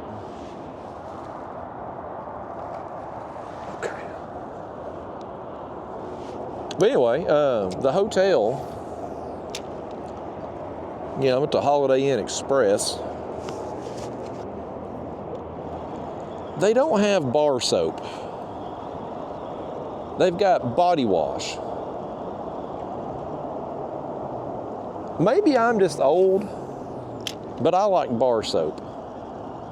You know, I grew up in a generation where you weren't fully clean unless you were zestfully clean. Oh, something hit me right then, man. Something hit me right then. That wasn't a weed. That was not a weed right there. He hit me and oh, got him then. I got him then, folks. I got him then. Missed him the first time, got him the second. It may be a different fish too. We better back up. We might have several of them right here potentially. That's another peacock, buddy. Maybe we should have focused our efforts in these canals a little sooner. We should have maybe got up in here a little sooner. I don't know. This one here ain't all that big. But I mean, he's probably, let's throw him on a board. He's probably 12 inches maybe. 13, 14 inches. He don't want to be on no damn boards, what he is. He said he's big enough, he don't get measured, is what he says. Yeah, he's about 12 inches. But still though, that's a good looking fish right there. He get water all over the lens. Boy, we do have some water spots on there, folks. Y'all gotta holler at me. There we go. Probably some of it where we're casting too. I'm all up in these weeds right now. I'm trying to get out of them. One thing that's nice about this Hobie pedal drive is that it goes through weeds much better than your standard prop drive, bicycle style.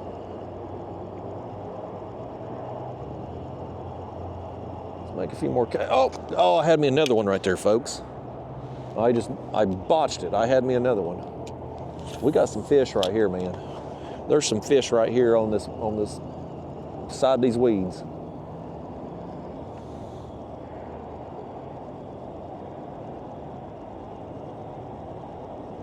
If I miss another fish, I'm liable to need my mouth washed out with some bar soap because I'm liable to say some cuss words.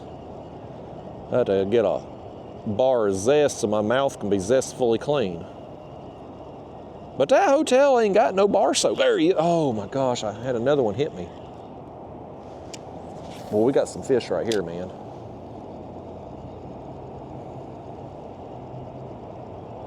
I'm gonna throw the gulp in here in a minute too.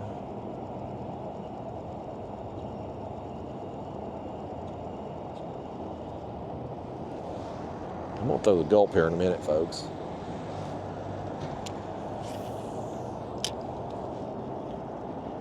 Well, we've missed, what, 3 fish right through here we've missed?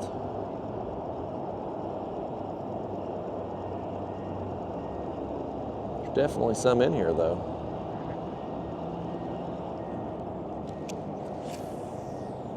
I'm gonna let that sink down a little bit.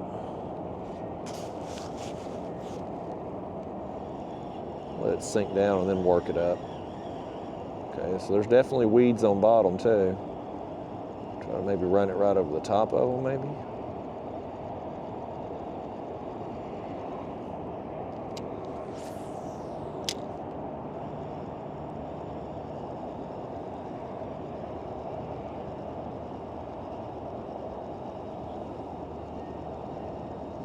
Yeah.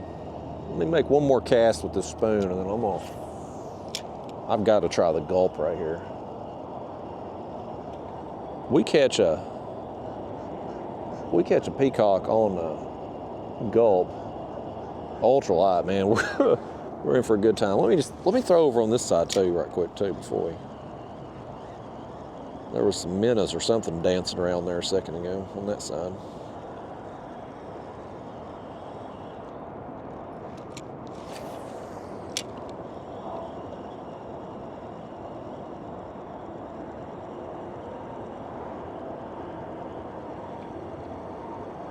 Yeah, that's one of the things is my ignorance, you know. I just don't know.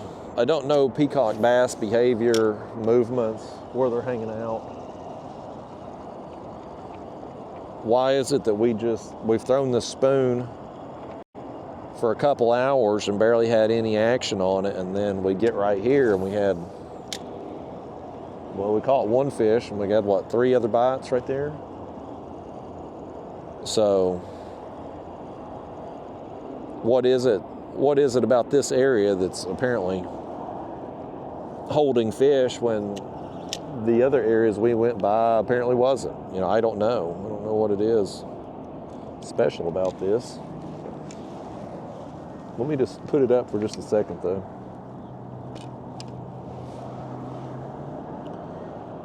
bust this back out. I don't know if we'll do any good on the gulp or not, but boy, if we do, we're in for a good time. I'm in them weeds. We'll have to swim it a little faster.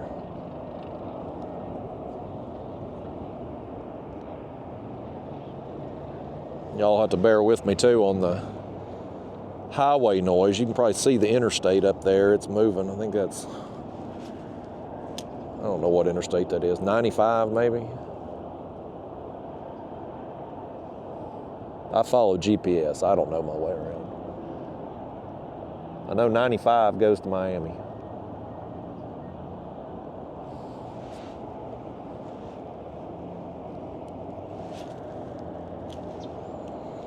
What was I talking about before all them fish started hitting? The soap. Yeah, I don't like body wash. Well, I feel like you don't get as much value out of it because I have to use so much more of it and I don't feel as clean. I like bar soap. And I guess I'm just old school, but I like being zestfully clean. So I'm a little disappointed in the hotel from that aspect. I'm disappointed in every hotel because it's 2024 and you can't get a bidet in any hotel. But I mean, I'm not going to go on the bidet topic again, but I mean, it's 2024. Nobody should be wiping their ass with toilet paper. Nobody should. You know, we should be cultured in society enough to use bidets. But, and I do at home, obviously, but you go on the road, you gotta thank God for muscle memory. I have to relearn how to wipe my hind end again every time I travel. I'm putting the gulp up. I didn't. I thought we might get some right there on the gulp, since we were on some fish right there anyway. But let's bust the spoon back out and just keep making our way up through here. Get back on the pedals here because the wind's hitting us. The wind is blowing right down this canal right now. Just direction it's going. That's how the cookie crumbled today.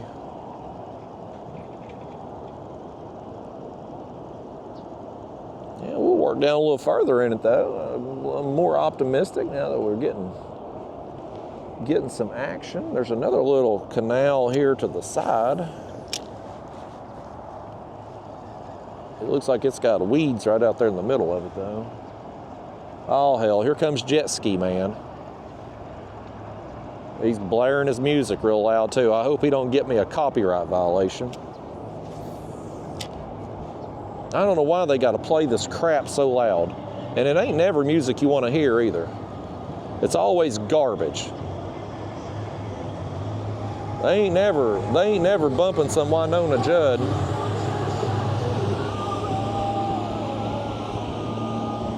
Lord, what an idiot. Who the hell wants to drive a jet ski back here in these tiny ass canals? What an idiot. Some of these people down here are maybe some of the dumbest people on the face of the earth. And they obviously got money because you ain't getting a nice jet ski like that without some jingle in your pockets, but stupid, just pure stupid. That bird over there is even laughing about it.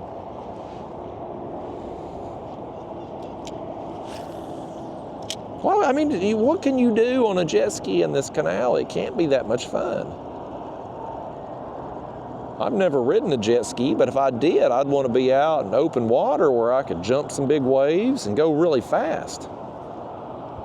Not driving some tiny ass canal along the interstate. I mean, what the hell are you even looking at back here? You get out there where we was at least it's pretty.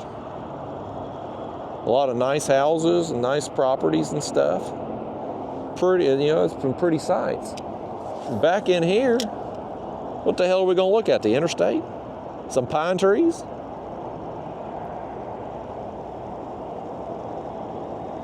Idiots. I'm gonna be pissed if I get a copyright ding though.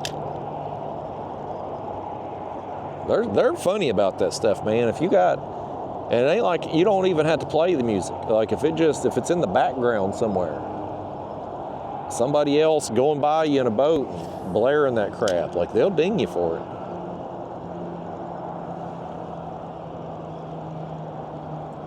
Hopefully he went by quick enough, it won't happen.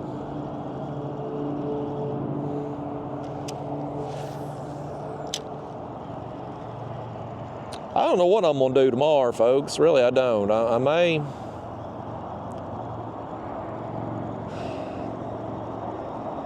I'm kind of back and forth. I may just go down to the Everglades again, see if my camera mounts there and fish. If not, I'll at least try to go by there when I pick up the girlfriend, see if the mount's there. But I'd like to do something in the morning before her flight gets in. But I don't know what I'm gonna do. The wind tomorrow is supposed to be better than it is today. Today's the worst of it. Now, if we get down there to the Keys in a reasonable hour, I do want to try to do something tomorrow afternoon. But I'd like to do something in the morning too before her flight comes in, up here on the mainland.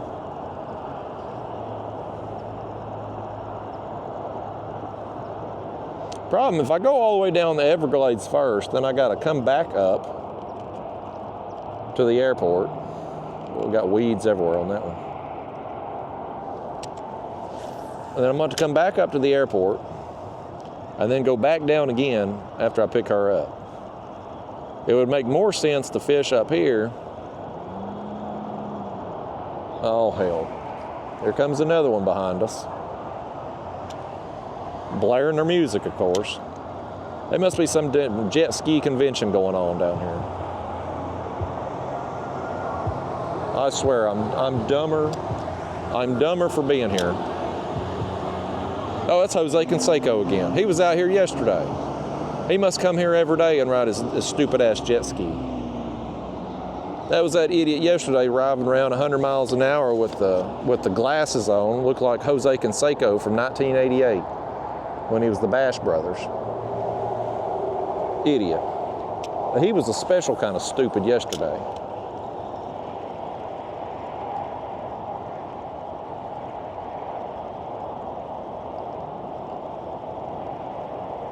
Well, we are damn near completely shielded from the wind right now. But we apparently shielded from the fish too, because we ain't got nothing going on up through here. Switch over and fish this side for a little while. Jose Canseco. I wonder whatever happened to Jose. I think he was in some celebrity boxing match at one point in time. Seems like he was on a reality TV show for a while too. I don't know what he's up to these days.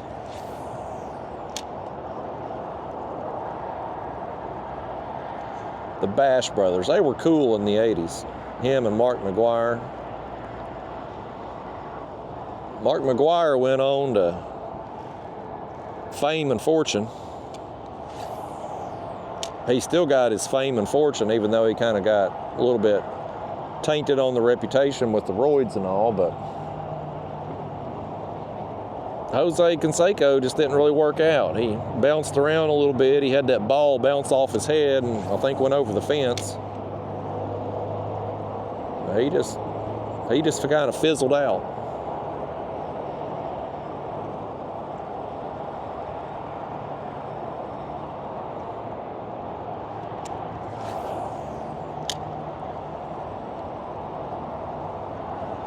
I'm ready to catch another fish, folks. I thought we were going to burn them up coming down this canal here the way we got hit there. That one little stretch, but now we ain't got nothing going on.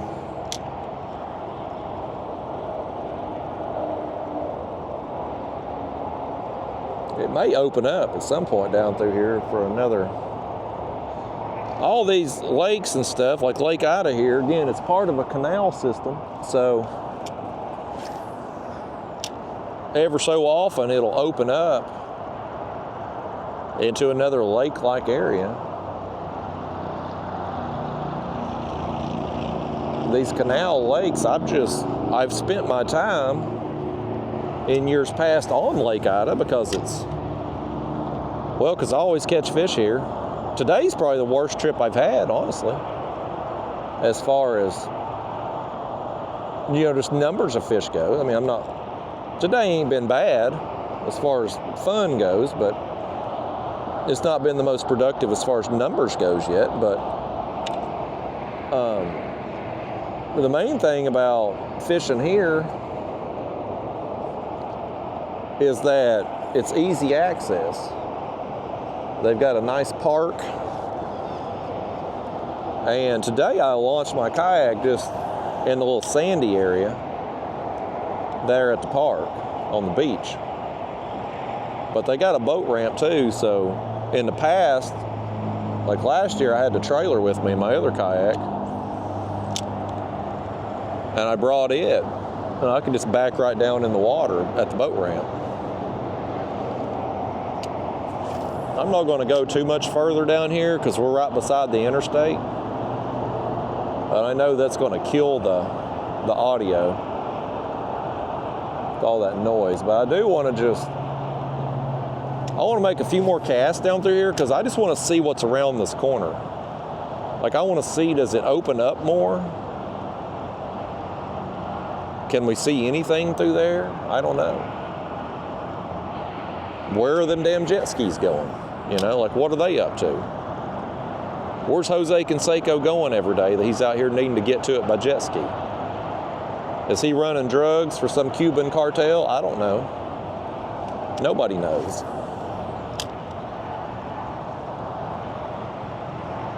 Yeah, I can't see anything. It looks like the canal, it tightens and then bends back to the left. Let's turn around and start making our way back out this canal this way, because we're going to be hitting all this interstate traffic, and it's loud. I know it's going to be loud on camera too, so we'll start making our way. We'll make our way back down. We'll go back out on the main lake, take a left, try to get to some of those areas that I couldn't get to last night before dark.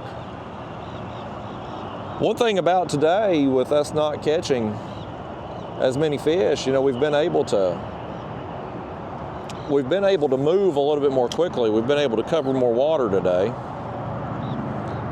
Last night, hell, I'd get on a dock and spend 30 minutes or more on a dock, just keep catching them, which is good. Hell, if you can catch a bunch of fish, you don't need to cover a bunch of water. But we just ain't had that luxury today, I don't guess. We might have done better with the ultralight if the wind wasn't blowing so bad. Like, if we could actually make a cast and fish the jig properly, it might have went better for us. But it could just be that some of them fish are shut down. It could be that maybe that some of them have moved.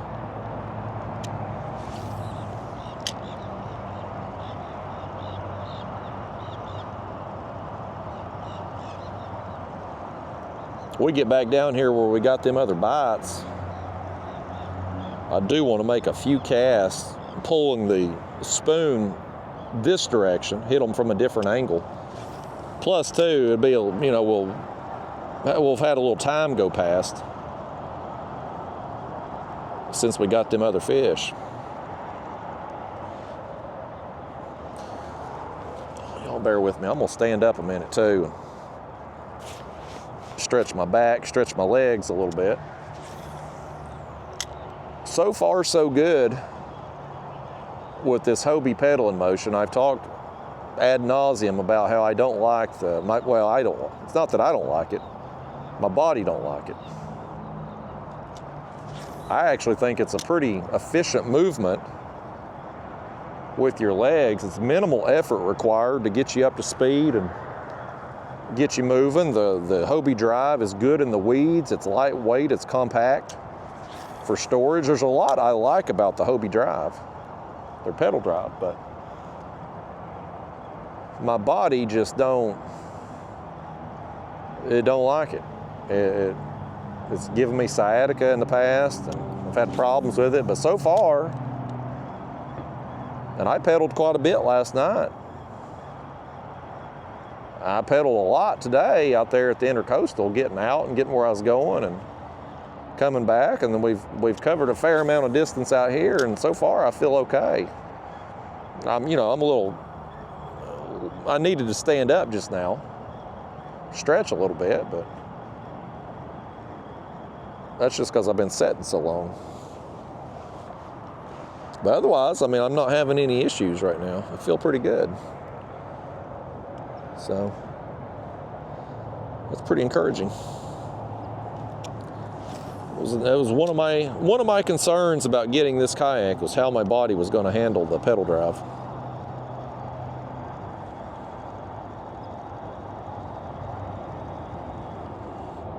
You know what else? Our camera mount held up pretty good down there, didn't it?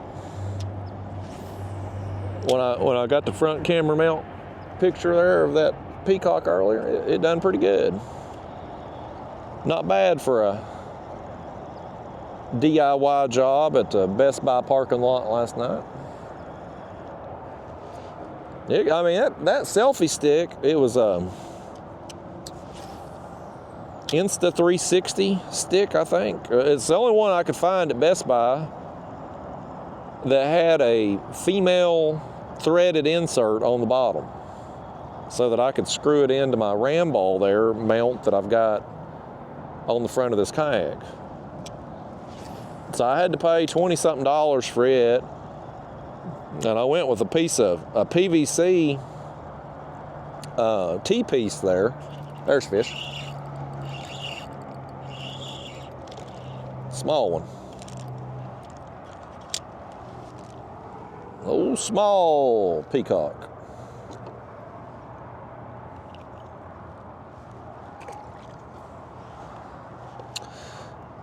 But I went with a T-piece of PVC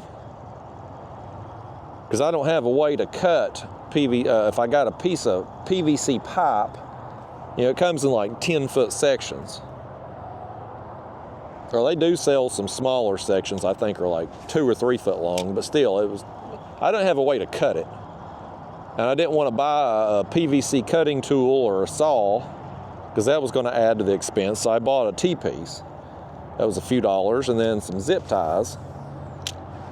So, I mean, for $30, we've got us a functional mount up there. Certainly don't like it as much as my other one, but the other one was easier to work with because I could take it on and off with that Scotty mount. But that one there, if it's screwed in like that all the time, then I don't have to worry about leaving it behind at the boat ramp or on the side of the Everglades.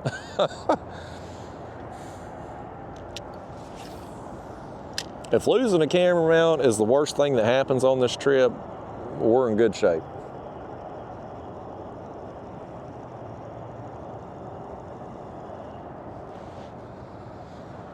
The money I didn't spend buying live shiners easily covered that damn camera mount, folks. Last year, I tried some shiners one day, and I bought 3 dozen of them. And if memory serves me, they were like $15 a dozen. I mean, it was pretty expensive. Like, they're proud of these shiners down here. And so I didn't really want to fool with that again. It was one, here's the thing, I got limited space to haul stuff because I brought my girlfriend's luggage down too. Was that a fish over there or a duck? I think maybe it was a duck. But I got limited space to haul stuff in the truck because I got her luggage with me. She's saving a little money on the plane ticket by sending the luggage with me instead of carrying it on the plane. And so I got all her stuff. I don't have room for much stuff as it is, so I didn't want to have to carry a minnow bucket too. And, you know, that on top of the fact that shiner's $15 a dozen, I'd rather get out here and try to catch them with artificial. Now, I really thought we'd have a chance on the spoon, and they seem to like this spoon. Like, you know, we got some yesterday, we've got some today. They seem to like it. I just don't know. I mean, I think we would have done better today on shiners probably. But I think a lot of that could be too, the lack of action today. I'm gonna switch over to this side where we got them other bites there. You know, it could just be weather too. I think that could be. I'd love to do this on a day of good conditions, like where you knew you had a good chance of catching fish regardless, and see how it does on a day like that. Because that'll be the real test. If you got a lousy bite happening because of weather or water or whatever the reason, you know, the bite's going to be limited regardless. But in our situation, with us basically just throwing this one lure here for peacocks, it's kind of, we don't really have anything to compare it to.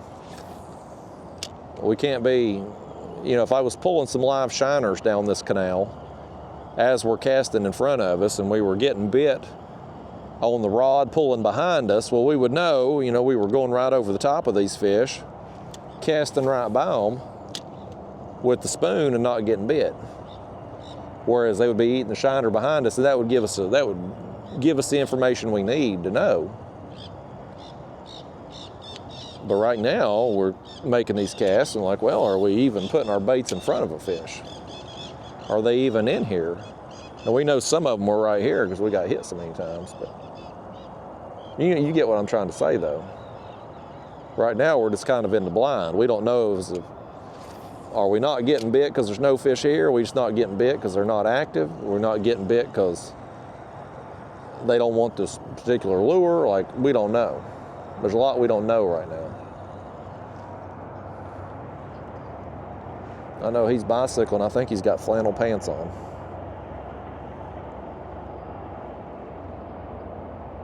I think he had flannel pants on if I saw that. If I saw that right.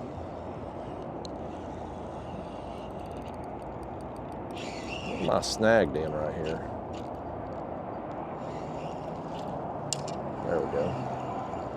It's been snagged in weeds.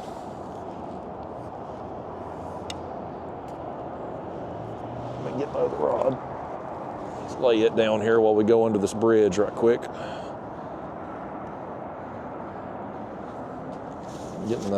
Get back to civilization here, get something better to look at than interstate up there.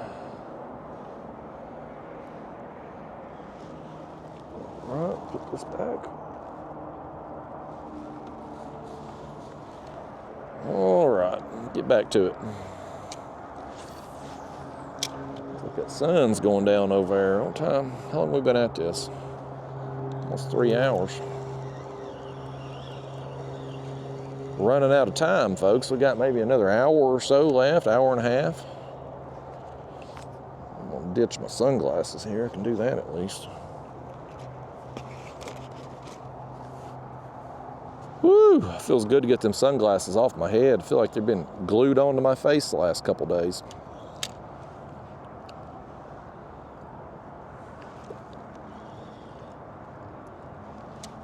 Yeah, we're running out of time here, folks. Let's get back down here, and I want to get out. When we get out of this canal, I want to try to make a left and go around. I can already feel that wind again. We were really shielded from it going up in that canal. I want to try to make a left when we come out of here and go up that way.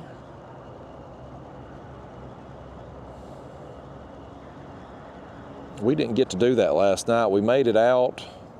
We fished our way back down the end of the canal, and it was getting so dark that I just started working my way back toward the car. But I'm thinking tonight we're going to have hopefully an extra 30 minutes to an hour to go to the left, like Beyonce or J-Lo, whichever one went to the left. That's what we're going to do when we move out of here and work up that shoreline.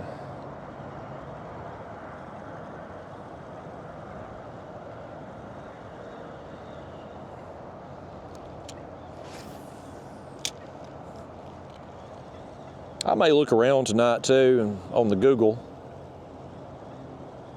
and just see if there's anywhere else. Oh, fish. Another small peacock. Small pea. Peas and thank you, peacock.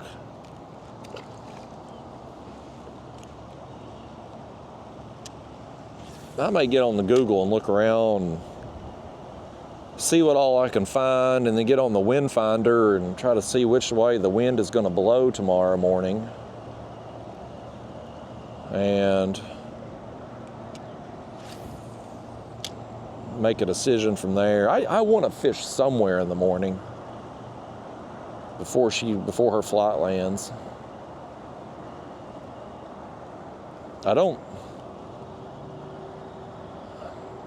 We've done so poorly here this afternoon. With the temperature going to be kind of low again tonight, it ain't going to be as low tonight as what it has been the last couple nights, but it's still going to be cooler. I think it's high 50s tonight. I can't imagine we're going to do any good at sunrise out here as far as the peacocks and exotics go.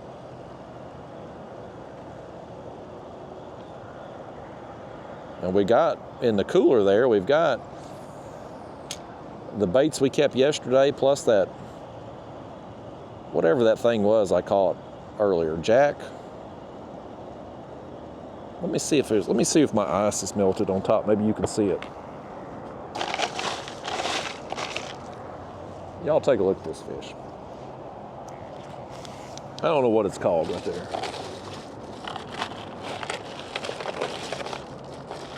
Trying to knock the ice off of him. I don't want to move all the ice, but I think that's a jack. I think that's what that's called. He was a hard fighting fish for his size. I mean, he was a smaller fish, but still, he was very, very energetic for his size. I was just trolling this spoon as I was crossing along over to the other side of that inlet. I put in at that park and kind of in the corner, and you had to go up, and then there's the inlet here, and so I go across it, which that was kind of, honestly, that was a little sketchy in itself because the current was ripping through there, and so the water got extra choppy at that inlet right there. But then I got to the other side, and I busted that jack or whatever it is coming out right there when I got past that inlet. So either way, it was fun. What I'm probably going to do, and this will be stupid, but I'm going to try it, at least to start with, is try trolling 2 rods down there in the Keys. I'm going to have one. There's a fish. That's a little better one right there. That's a little better one.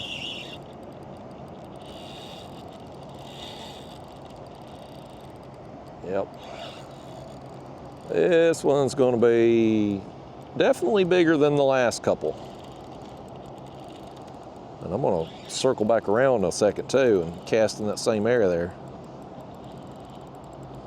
Where's that dog at? He needs to come see this. We're right here in front of his yard. Well, he still ain't coming up, is he?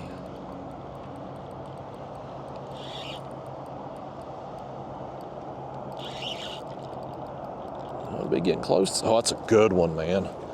That's a good one. That's another male, big old knob on his head. Get in that net. There we go. Boy, that's a good one right there, folks. That's another one here I'm gonna get me a picture of. I'm gonna get me a picture of this one right here. He run that hook through and caught the net on the other side. Did you see that? Boy, that's talent right there, folks, for that fish to do that. Okay. Look at that specimen right there. He's got that knob on his head. Nice, man. I want to get a picture of this one, folks. Y'all bear with me a second while I set up that front camera mount again. Let me just set him back in the water there. So again, this front camera mount, I've DIY'd it. You got ram ball mount, ram ball, 1 inch or 1/4 inch 20 thread, the selfie stick, PVC. I'm just gonna lower that a second, raise that up, tighten that back down. Yeah, all right, perfect. Perfect. Now let me spin back around toward the light here. Keeping this thing here in the water to let him breathe down there. Okay, come back up here, fish. Let's see, I need to tilt that down just a little bit. Playing photographer here, folks. Photographer on the water with my makeshift mount. We're making it work. We're getting it done out here. We're improvising. And we're catching some big peacocks, man. Look at that thing. Is that awesome or what?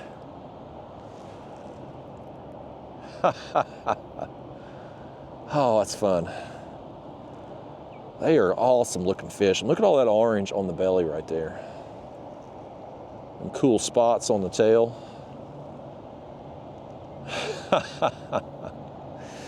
Love it. All right, man. Let me do this. Let me turn back around the other way now. I want to try to get a thumbnail with this picture or this fish. I may not have enough light to really do it, but let me try. Let me at least try it. The lighting here is getting bad, but I can get hold of him like this maybe and hold this rod out. Oh, the lighting's terrible.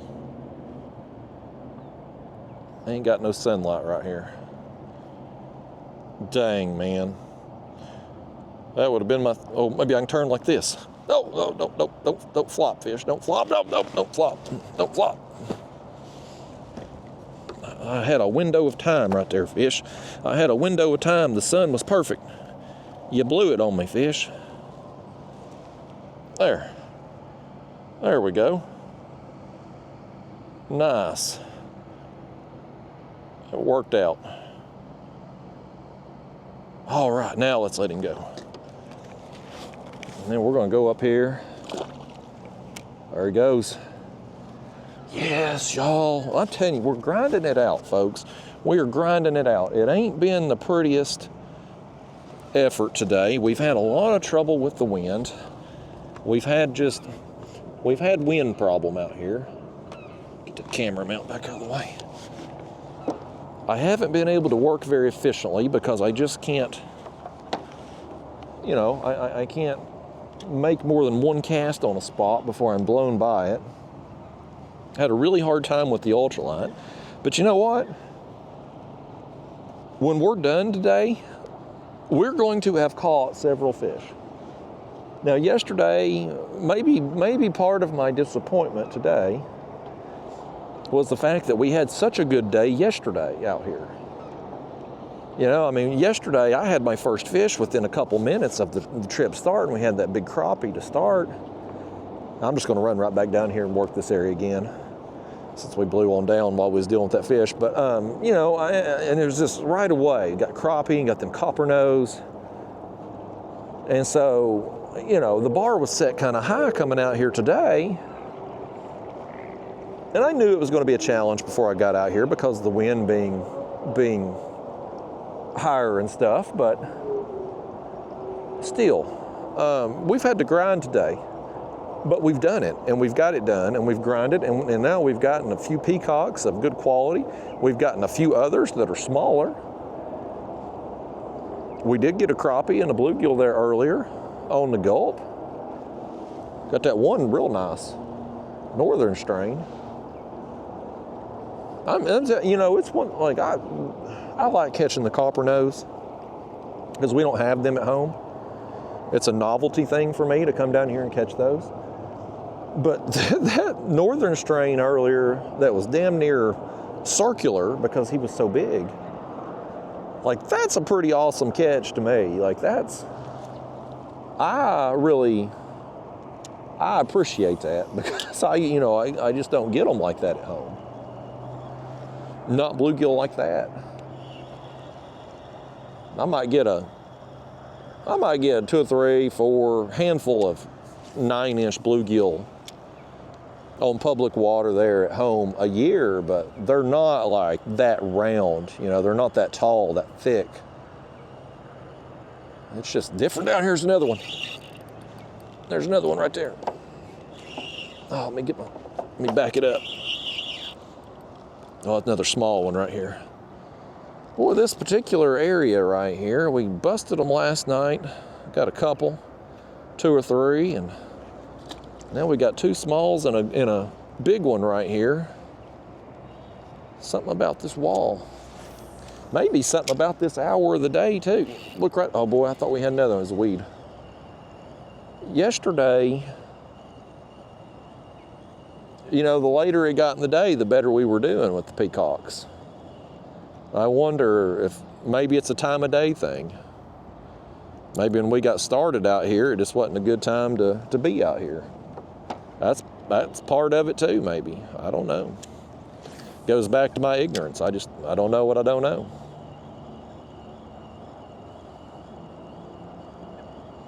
It makes me happy though to get some fish here, get rewarded. Come down here with a plan. I wanted to try this spoon because I thought it would work. It works on every other kind of bass back home. Why wouldn't it work on peacock bass? And so I thought about it and I wanted to try it, and the fact that it's working out, I find that rewarding. Yeah, it makes me happy. I love it when a plan comes together. Quote Hannibal, 18. I pity the fool, Mr. T, B.A. Baracus. They got all these toys out, folks. I've been into toys this year. I've gone through a midlife crisis. I've been into the G.I. Joe Classified series, and what I'm really into is the WWE Superstars figures, which is they're like a He-Man body type from the 80s. Now, they have some He-Man wrestling figures, like Masters of the Universe, like Ultimate Warrior, Masters of the Universe figure. I'm not into those. But there's a line of figures. They're Walmart exclusives. You can only get them at Walmart, which I don't like going to Walmart, but nevertheless, I've been into those. I'm going through a midlife crisis. That's the only thing I can tell you. I'm going through a midlife crisis. I'm trying to relive my childhood or something. But I'm really surprised with all the toys that they're remaking from the 80s. They got Ninja Turtles, G.I. Joes, He-Man, Transformers, Star Wars. They got all the, you go to the toy department, it's all stuff from my childhood that's being remade. They don't have any A-Team figures. Do you know, if they come out with the A-Team, do you know how quickly I would snatch those up? As a 42-year-old man going, oh, that's a fish. That's a fish. I thought I was coming through some weeds. I got another fish on right here.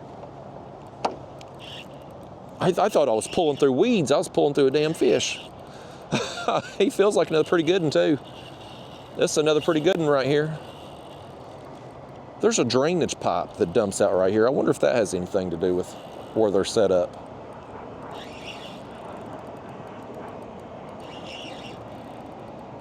Boy, these things are fun, man. These things fight hard. Tighten down my drag just a little bit. I've got 10-pound fluorocarbon leader, 30-pound braid mainline, but I got 10-pound leader. So I don't want to tighten down too much, especially on that initial pull and hook set. Nice. This one ain't quite as big as the last one. Still a pretty good fish. I'm gonna have to get the pliers on him. He got that kind of deep. There we go. I think he's okay, actually. I was worried he got down there in the gill, but yeah, that one there ain't quite as big as the last one, but still a solid fish, man. Solid fish. All right, I'm gonna, once again, we're gonna circle back here, blowing in on the spot that we're catching them fish on. There's a drainage pipe that comes out right here, though. I'll show you again here when I spin around.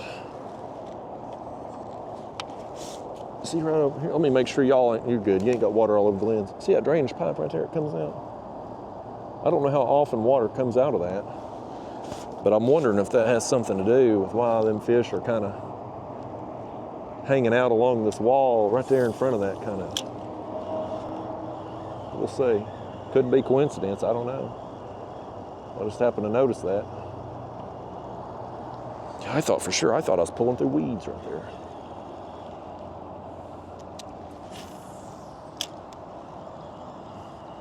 Yeah, we're going to end up having several fish today, folks. It's been a grind today.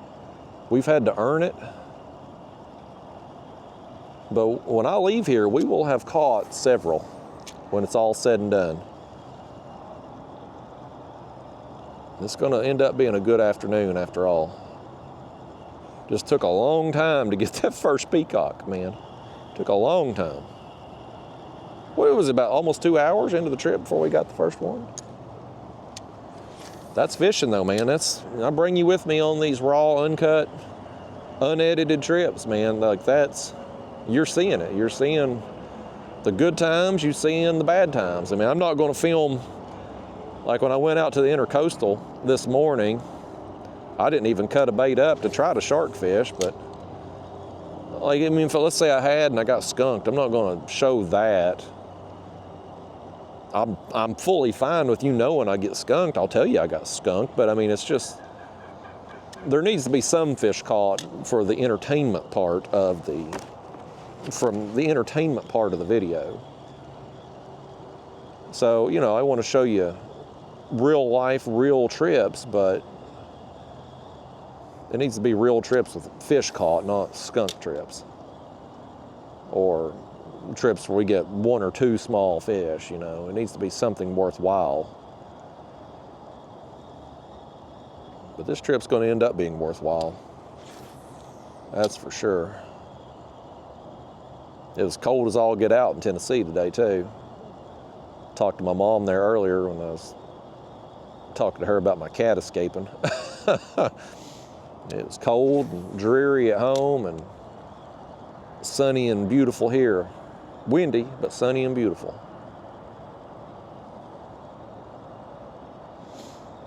But yeah, but back to the toys for a second here, folks. Man, they've come out with every other type of toy from the 80s.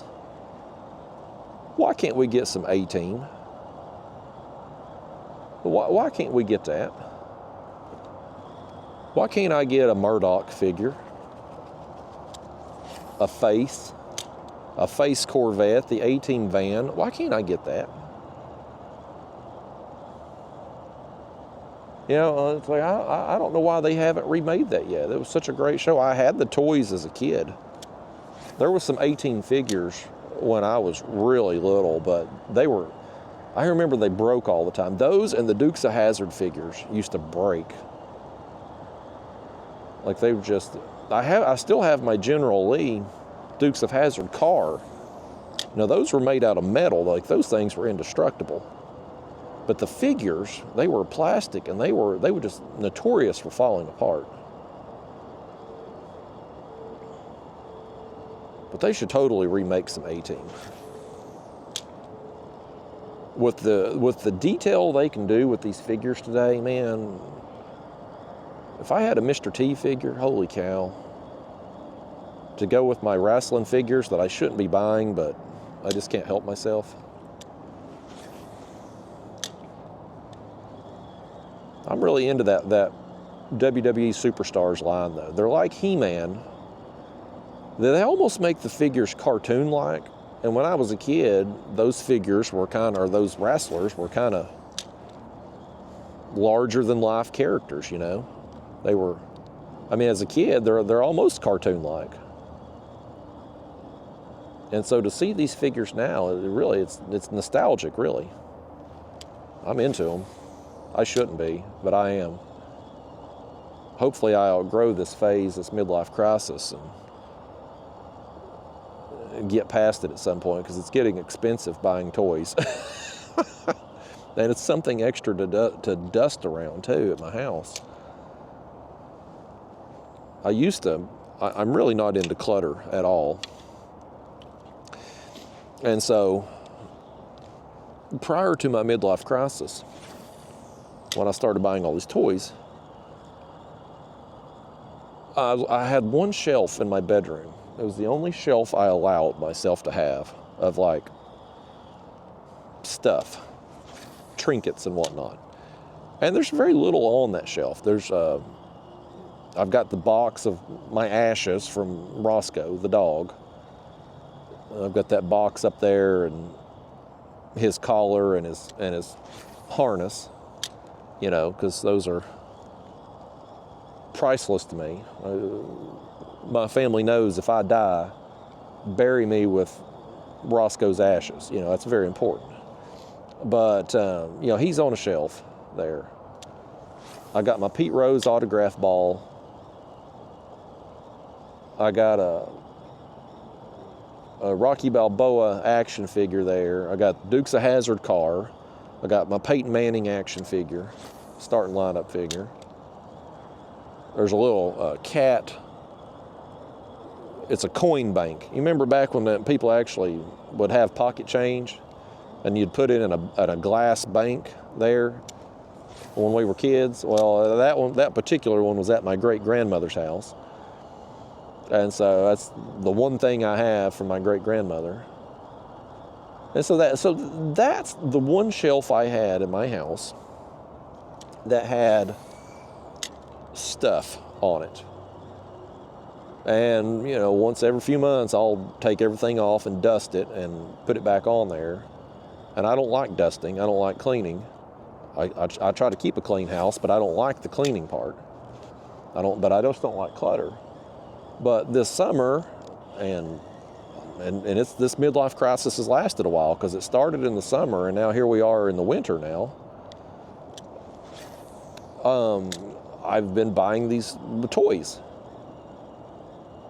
And my girlfriend's not helping, and she should be talking me out of this midlife crisis, but I think she's kind of encouraging it, because she's bought me 2 figures herself.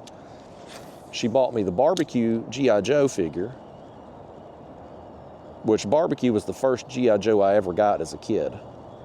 And so she got me the G.I. Joe classified barbecue, which it's awesome. Those G.I. Joe classified figures are so detailed, man. They're awesome. But she got me that. And then I bought the Ric Flair WWE Superstars figure at Ollie's, which is a discount store back home. They get a bunch of closeouts and things. And so those figures are $20 at Walmart, the WWE Superstars. But Ollie's had the Ric Flair for $3.99. And so I bought it. I mean, that's a hell of a deal. And my girlfriend was at a different Ollie's, and she saw Bam Bam Bigelow, the Beast from the East, and so she bought him, and he's awesome too. Of all the figures, the Bam Bam Bigelow figure is probably, in my opinion, the most accurate. Like, looks just like him. I mean, down to the tattoos on the head, everything. I mean, it's very detailed. So, anyway, my girlfriend's not breaking me of this midlife crisis. She's almost encouraging it. Here comes one of these idiots on the jet ski again, blaring his music. I'm probably going to get dinged for copyright right here. It's coming. He needs to get on before I get dinged. Or turn that crap off is what he ought to do. It's Jose Canseco. I don't think he has the hair like Jose, but definitely the shades. Yeah, get on. Go 100 miles an hour. He must just come out here every damn day and ride that thing through them tiny ass canals, blaring his music, disrupting everybody's night. People out here on their patio trying to enjoy a lovely evening, and they got bebop going on down through here, rap music nobody wants to hear. Now he's out there going 100 miles an hour in the open part of the lake too. I just don't understand people, man. And I say this as a 42-year-old man who's buying toys. What the hell's wrong with me? I've got several of them now too, folks. It didn't stop with Ric Flair and Bam Bam Bigelow. I've got several. I got my eye on Andre the Giant. My thing is I don't want to pay more than retail. And the retail price is $20, $20.97 I think they are at Walmart. And Andre the Giant, I ain't found him out anywhere. He's available from a private seller on Amazon. It's like $34.99. I don't want to pay that. And there's another one on Walmart.com for like $40-something. I obviously don't want to pay that either. And on eBay, they're even more expensive. There's another fish. Let me back up. Closer we're getting to dark right here. I don't know if it's the area or the time of day, but either way, we're getting them. That's another one right here he's probably in that 12-inch range, maybe. Yeah. Nice, buddy. No, oh, look at here. He's hooked. He's run the hook through and caught the net too. This is another fish that's got talent. That's what we need. That's the next reality show. Instead of America's Got Talent, it's Peacock Bass Got Talent. Oh, calm it down. Calm it down there. Going out of here, fish. I'm going to try to catch some more of you. Here comes the other jet ski back. They're down there probably partying together, whatever the hell it is they're doing.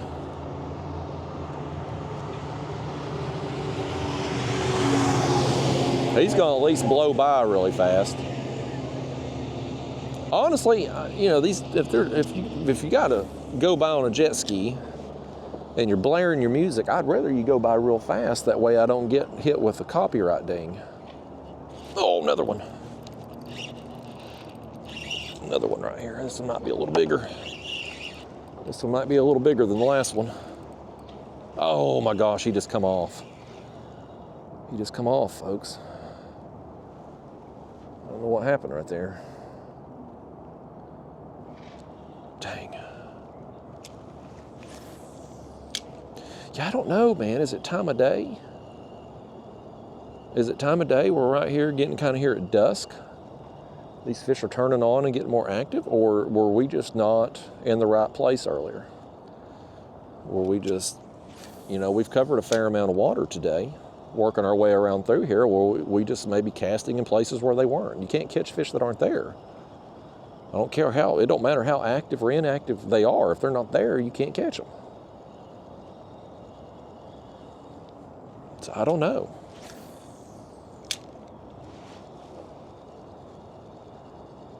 But there's definitely some fish here on this side.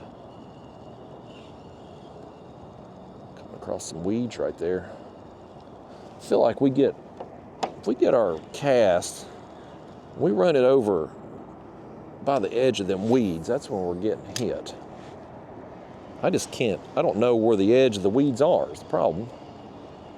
You can see them when you get up here close to the shore, but you can't really see out in the water to see where the weed line ends.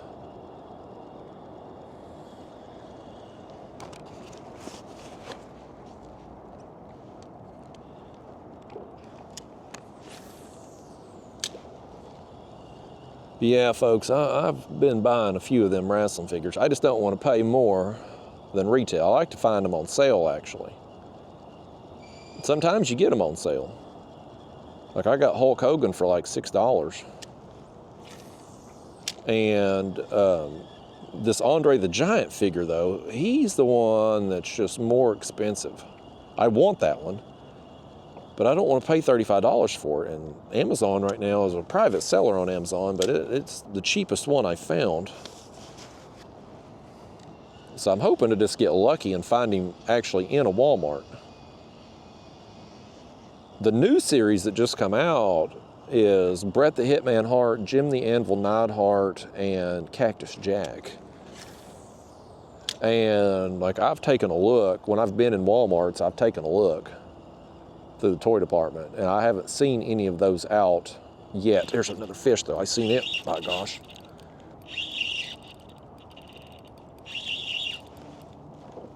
Saw that fish, by golly. I may not see Andre the Giant, but I've seen this thing. Yeah, the bite's definitely getting better right here close to dark. It's a big increase. Maybe we were just out here at the wrong time of day earlier, because it seemed like the bite picked up for the peacocks last night too, around this time. We didn't get many peacocks yesterday, but the ones we got seemed to be mostly around this time period. That's another one there. It's a quality fish. He's probably, I don't know what, a pound and a half. He splashed me right in the nose. I got water up my nose, folks. Did he get water on the lens just then? He got a couple drops on there, didn't he? There we go. He somehow got water up my nostril. The fish couldn't do that again if he tried. Yeah, that one I was just kind of throwing here. There's this other little canal here that opens up to the left, but I'm assuming the weeds are probably, we probably had that cast along the edge of them weeds. It's probably why we got him. I feel like that's what's happening, but we're really just probably getting lucky to get our our spoon there on those spots, considering we can't see where the weeds are.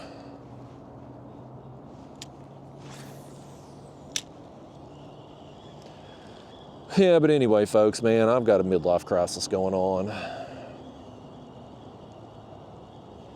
I hope it passes, but I mean, I guess that could be worse. Most people my age, if they go through a midlife crisis, they're gonna get rid of their wife or their girlfriend and get some young girl with a daddy complex. They're going to get them a sports car, a convertible.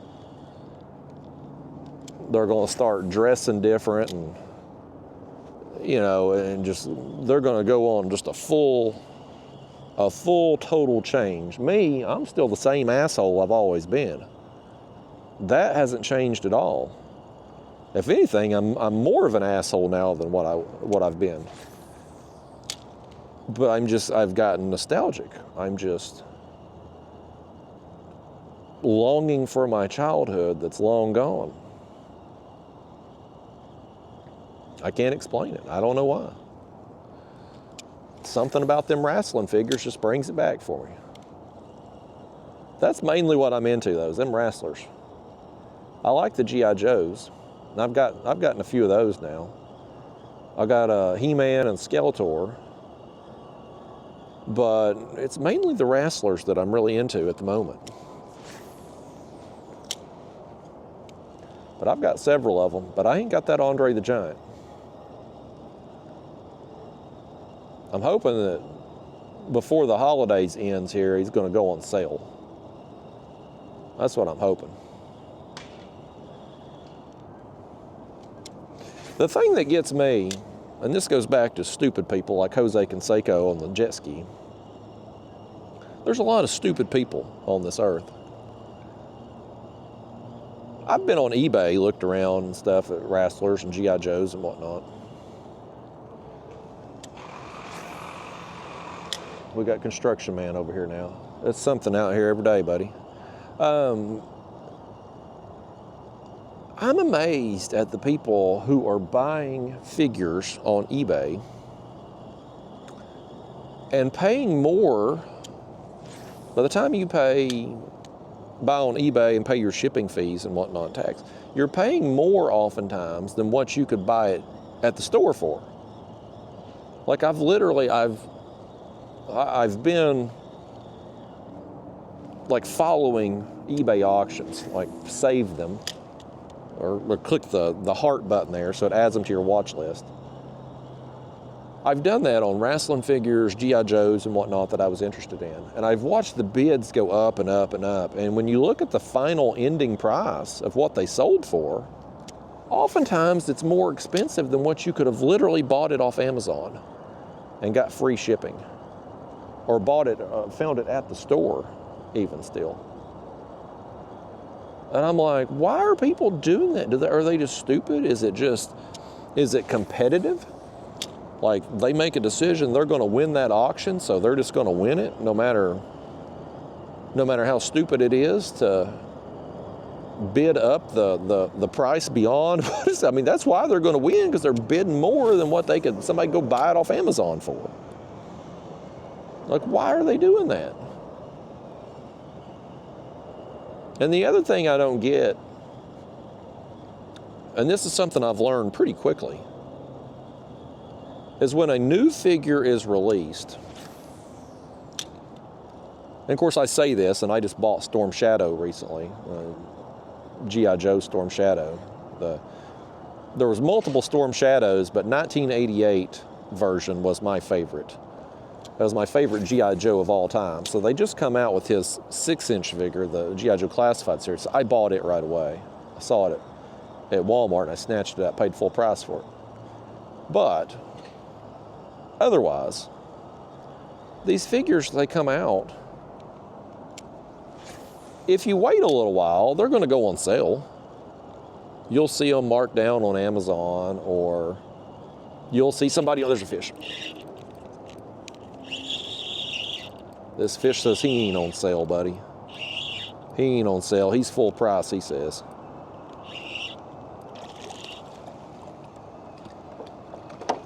Hold on, fish, I got to back up. I was moving too quick. He's another smaller one. Smaller one with a big fight in him.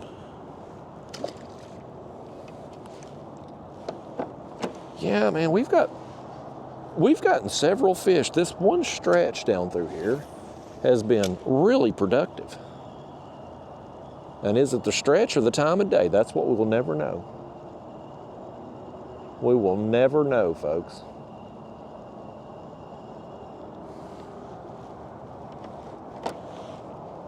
But what I was trying to say, most of these figures, after a little while, they're going to go on sale. You're either going to find them on Amazon a little cheaper, you're going to find somebody on Marketplace or Facebook selling them cheaper. So like, why pay retail right off the bat when you can just wait a little while? I mean, I guess maybe that's where they're more serious in collecting than I am. I'm just reliving my childhood. Like, I'm not growing a collection or anything. But I guess maybe if I was a hardcore collector, maybe I'd have to have it right away. I don't know. I mean, some of these G.I. Joe, like if it's a $25 G.I. Joe, like I paid $25 for Storm Shadow. That was a lot. But that's, that's $25. Some of them, though, the deluxe ones, the ones that come with, like, Road Pig just come out recently, and he's got his actual pig, and a bunch of extra weapons and stuff. Like, he's like $45. And you know damn well he's going to get marked down here before long. Like, one of the figures I bought was Naugahyde, and I got him for $20. But he was one of those deluxe figures. A Road Pig's got the dog. Road Pig's got the dog, that's right. Naugahyde has the pig. But I bought him for $20. And he was $45 when he came out. And I waited a couple months. And I had that figure as a kid and I liked it. But, you basically get it for less than half price by just waiting. And you don't have to wait long. So I don't understand people. I don't know why they're running up the price on stuff for no good reason.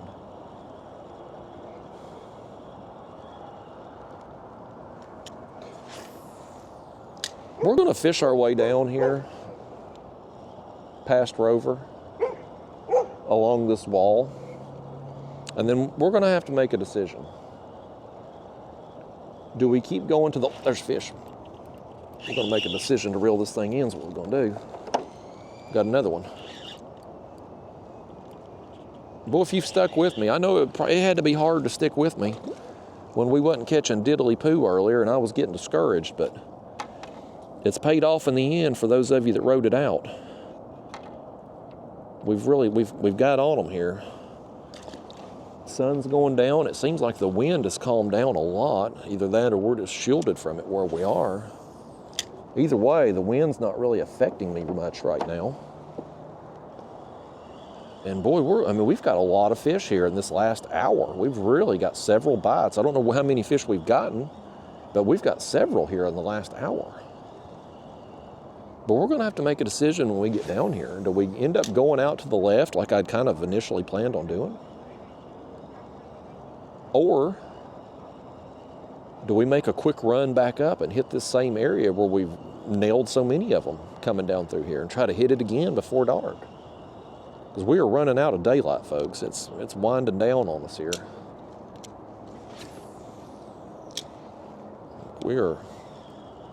I don't know what time it is. My phone's in the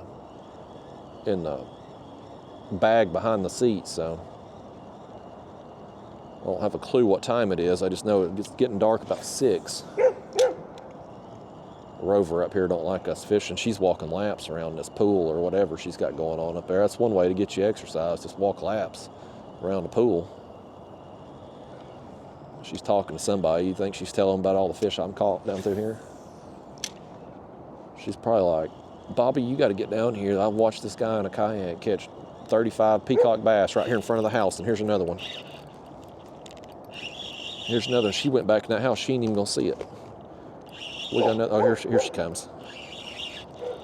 She ain't even paying attention. I think this is going to be a little better one right here too, folks. Yeah, I think this is going to be a better one. Here comes a boat behind us here. They probably ain't caught a fish all day. Nice, that's a good one. Nice, get in there. Get in there, yes. That's a good one right there, folks. That's a good one. We just got us another good one. Oh, buddy, look at this. We're losing our daylight here. I ain't even gonna try to get a picture with him because we're running out of time. Ain't gonna have enough light, but that's another good one. Yes, buddy. All right, man. All right. Yeah, we're getting a bunch of fish right down this. I mean, seriously, is it just the stretch here that we're on? Is it just this stretch of water, or is it the time of day? That, I don't know. I don't know the answer to that. I wish I knew. That's going to drive me insane not knowing. They've really, I mean, and it could be the wind too. You know, the wind seems to have died all of a sudden. Maybe that's played a role in it. I mean, we've caught them all the way down through here on this stretch here, on this side of this canal. All the way down through here, we've got them.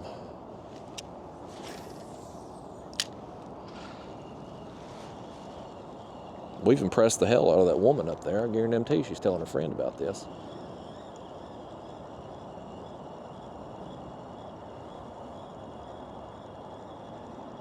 Rover up there, he's paying attention. Yeah, we'll fish our way out down here at the end, and then I'm gonna have to make a decision on what we do. I kind of want to make a run back up here, but we're running out of time. And I've got a pretty good run to get back to the car, because I got to go all the way back down the other part of the lake.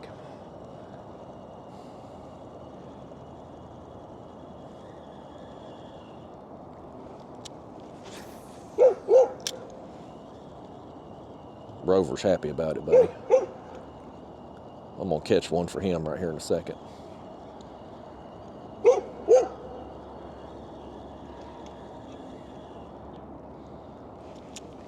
I'd like to get over there closer to that wall, but I don't want to antagonize him even more.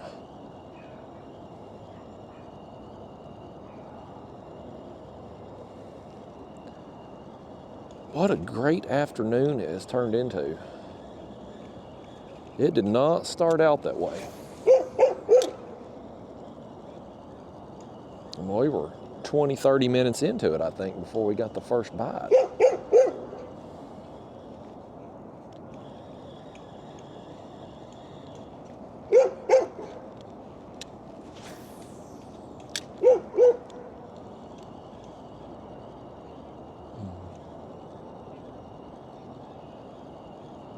She's pretty good looking too.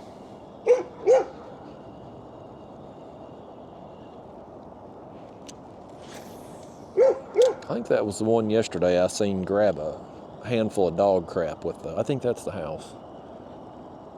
She grabbed a handful of crap with a bag. She was picking up the dog crap.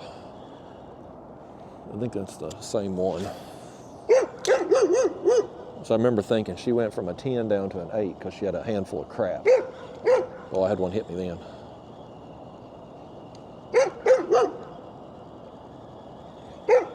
I wish that dog would hush.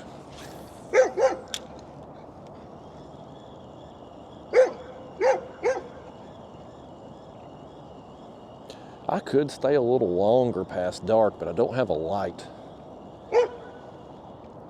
I don't have a light on this kayak, and the park I'm put in at over here, Lake Ida Park, the sign says open sunrise to sunset. Now, I don't know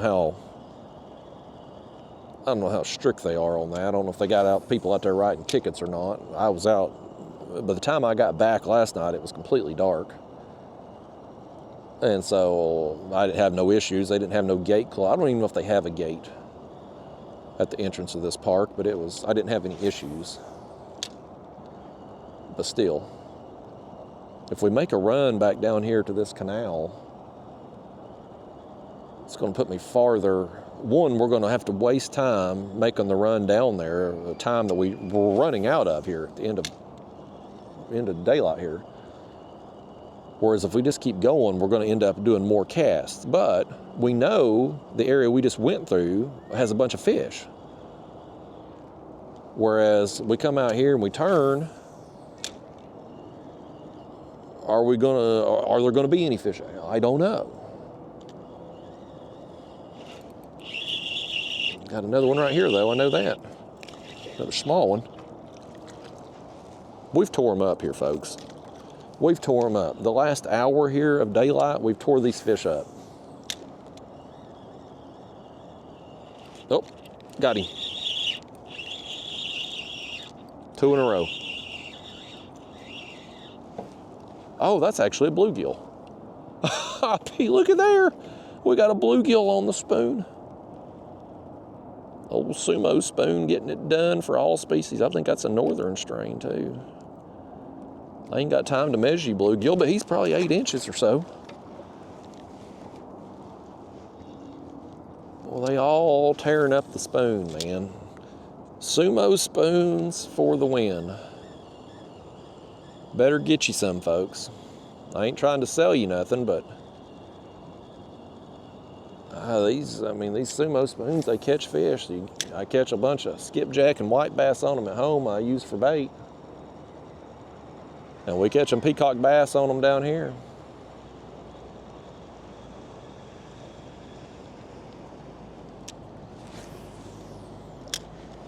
What to do. I think we're just going to turn.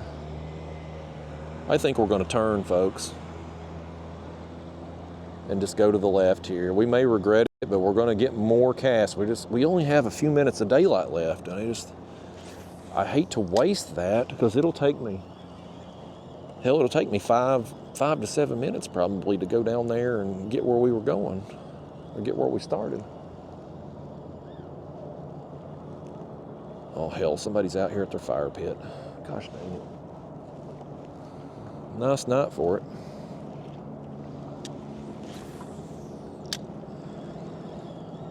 Real nice night for it, but I don't want to have human interaction here. We're going to move on quickly.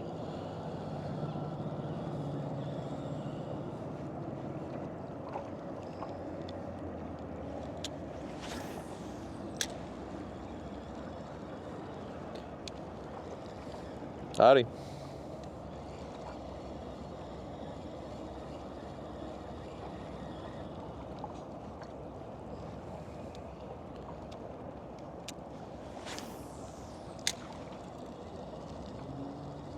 Yeah, we moved on real fast through this area. This is faster than I wanted to fish right through here. I wanted to work this like we were doing the other one this time. I don't want to have to talk to anybody. I already had to say hi. That's as much as I want to do. He's got a hell of a view there. He can sit there at his fire pit and watch the sunset. That's a pretty awesome place he's got. Speaking of that, let me just turn around just 1 second here. That's what's left of the sunset there, folks. Take a second and soak that in. We only get so many sunrises and only so many sunsets. That's a pretty good one. I'm gonna try to catch another fish right here, though. I can't spend too much time smelling the roses. Oh my God, there's somebody else out here. We should have turned around and went up that canal where we got the others. Let's cut across. Let's cut across, or I'm gonna have to be interacting. There's people out everywhere. They've got a hell of a view too.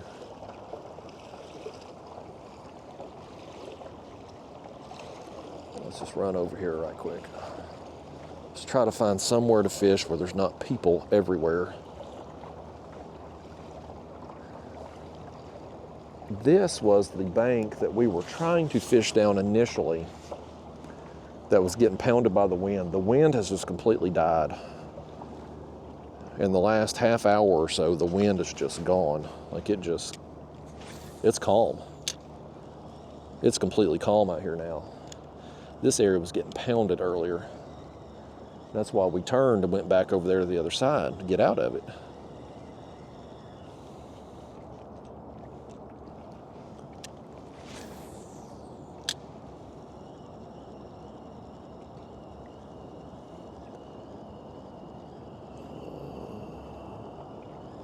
See if we can't bust another one down through here. Kind of a gamble leaving biting fish, but I thought we could just keep fishing and make more casts. I didn't know we were going to keep running into people and having to make these little runs. And now, of course, we're so far away from that canal, I definitely don't want to try to run back up it now.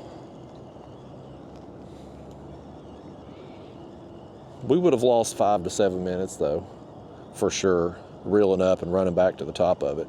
I mean, I guess I could have turned around and just went right back the way we came, the other direction. That would have been an option.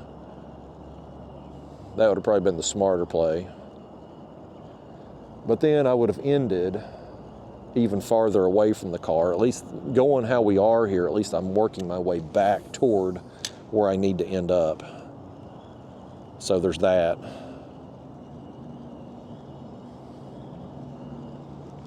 There's no good solution, folks. We're on a time crunch. We're running out of daylight. We got the fish biting. What a good day it turned into, though. I was really discouraged. After about the first 30 minutes to an hour, and it just wasn't going well, especially compared to yesterday, like I was really getting discouraged. But I mean, we've turned it into a very productive day, a very productive session in the end. We just had to grind, man. That's what it is, fishing. You just got to get out there and make the cast, put the time in. And we did that, and we've been rewarded today. It's paid off. Now, here's the thing, folks. Again, let's say I was doing edited videos. This would have turned, if I edited this down with the number of fish that we've caught now, this would be a 30, 45-minute video, and it would look like I just caught fish one after another, nonstop, all afternoon. You know what I mean? Like that's, and you would have an unrealistic perception of how the day had went if I had done that type of video. But by doing this unedited video, for the handful of you that have stuck with me, you've seen how fishing really goes, where you have oftentimes stretches with just nothing happening, nothing going on, and then all of a sudden you either get on the school of fish and you start catching a bunch, or you just have a activity window, and I think that's probably what happened here tonight. We probably just had a feeding window right here before sunset, and we tore them up for 30 minutes to an hour. And we're going to end up with a bunch of fish on the day, but most of them come in that feeding window, in that short time period. But it would look like I was just getting them one after another all day long if we just done an edited video.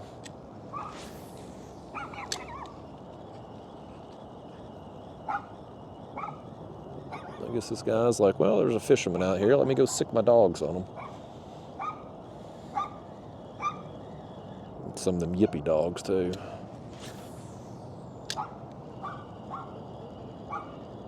That would be the bad thing. You live down here in Paradise.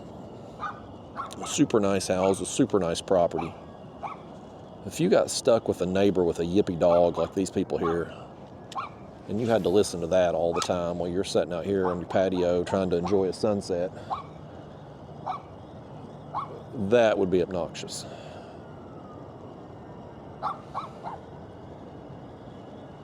Yeah, we ain't done with a crap since we got out here on this part. Once we got out of that canal, we ain't got a single fish. I mean, this is technically still part of the canal, but this is the open part here. This is the lake. Good picture. Do what now? Any bites? Yeah, I got some peacock bass up there in that other canal. It's pretty productive this afternoon.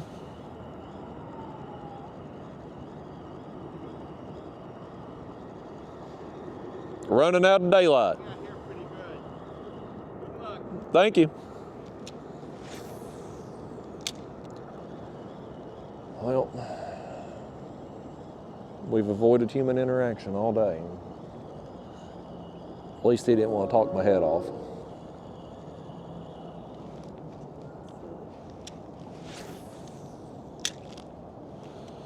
Yeah, folks, we've made a mistake coming out here to the main lake part. Or maybe the feeding window's just over too. I don't know, because we're right here at the last glimmers of daylight.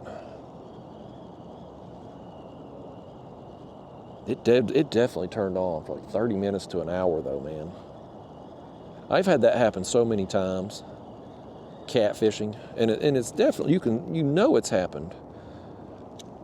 Like a feeding window time period for catfish when you're sitting in the same spot. Now, it's one thing when we're fishing like this and we're actively moving and we're covering water all afternoon. You know, then you can play mind games like, is it a feeding window or is it just the right place where the fish are at? But when you're catfishing and you're sitting in the same spot, and you've sat there for 2 or 3 hours, nothing going on, and then boom, you get bit for 30 minutes to an hour, then you know it's because fish just become active, turned on, and moved in that area. So then it's pretty obvious in that situation. But out here today, no way of knowing.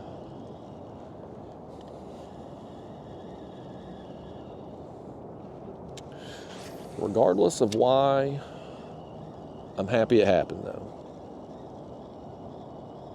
I could have, if you'd been out here with me after the first 30 minutes to an hour and we were fighting the wind and couldn't throw the ultralight, you could have easily just talked me into calling it quits, going to the beach for the day. I could have been talked into it. Honestly, if my girlfriend had been down here today, I probably would have just went to the beach with her and just hung out, played tourist. But since I'm just down here by myself right now and I'm just got nothing else to do, I'm just grind it out. It paid off. Yeah, this right over here is where we were at, folks. This is where we started at. And it was real choppy here, where that wind was just pounding that retaining wall. But now, I mean, it's completely dead. Dead, still calm. Well, folks, I'm gonna make one more cast, I guess. And I'm gonna call it quits. We're running out of, I think it looks brighter on my camera screen than it does out here in reality, and I've got a pretty good run to get back. It was after dark when I got back last night, so hopefully I can make it back to the car with some daylight left tonight. So hell of a time though. If I don't, and I don't know if I will, I'm gonna start pedaling back over here, folks. Let me turn the screen on there. Battery's about dead too. If I don't make it back to Lake Ida here or anywhere on the mainland of Florida to fish after my Keys trip is over, we had a hell of a run here these 2 days, man. Yesterday was awesome with the copper nose bluegill and the crappie and the few peacocks we got. Today was a lot more productive with the peacocks, at least the last hour or so. Not so much with the bluegill and stuff. I just couldn't throw the jig. That was the thing. I mean, I think if we could have had some calmer pockets or calmer winds, if it was like it, if all day had been like it is right now, we could have really worked some of these docks with the jig, and I think we would have had better success. But just with the wind like it was, I just couldn't fish it effectively.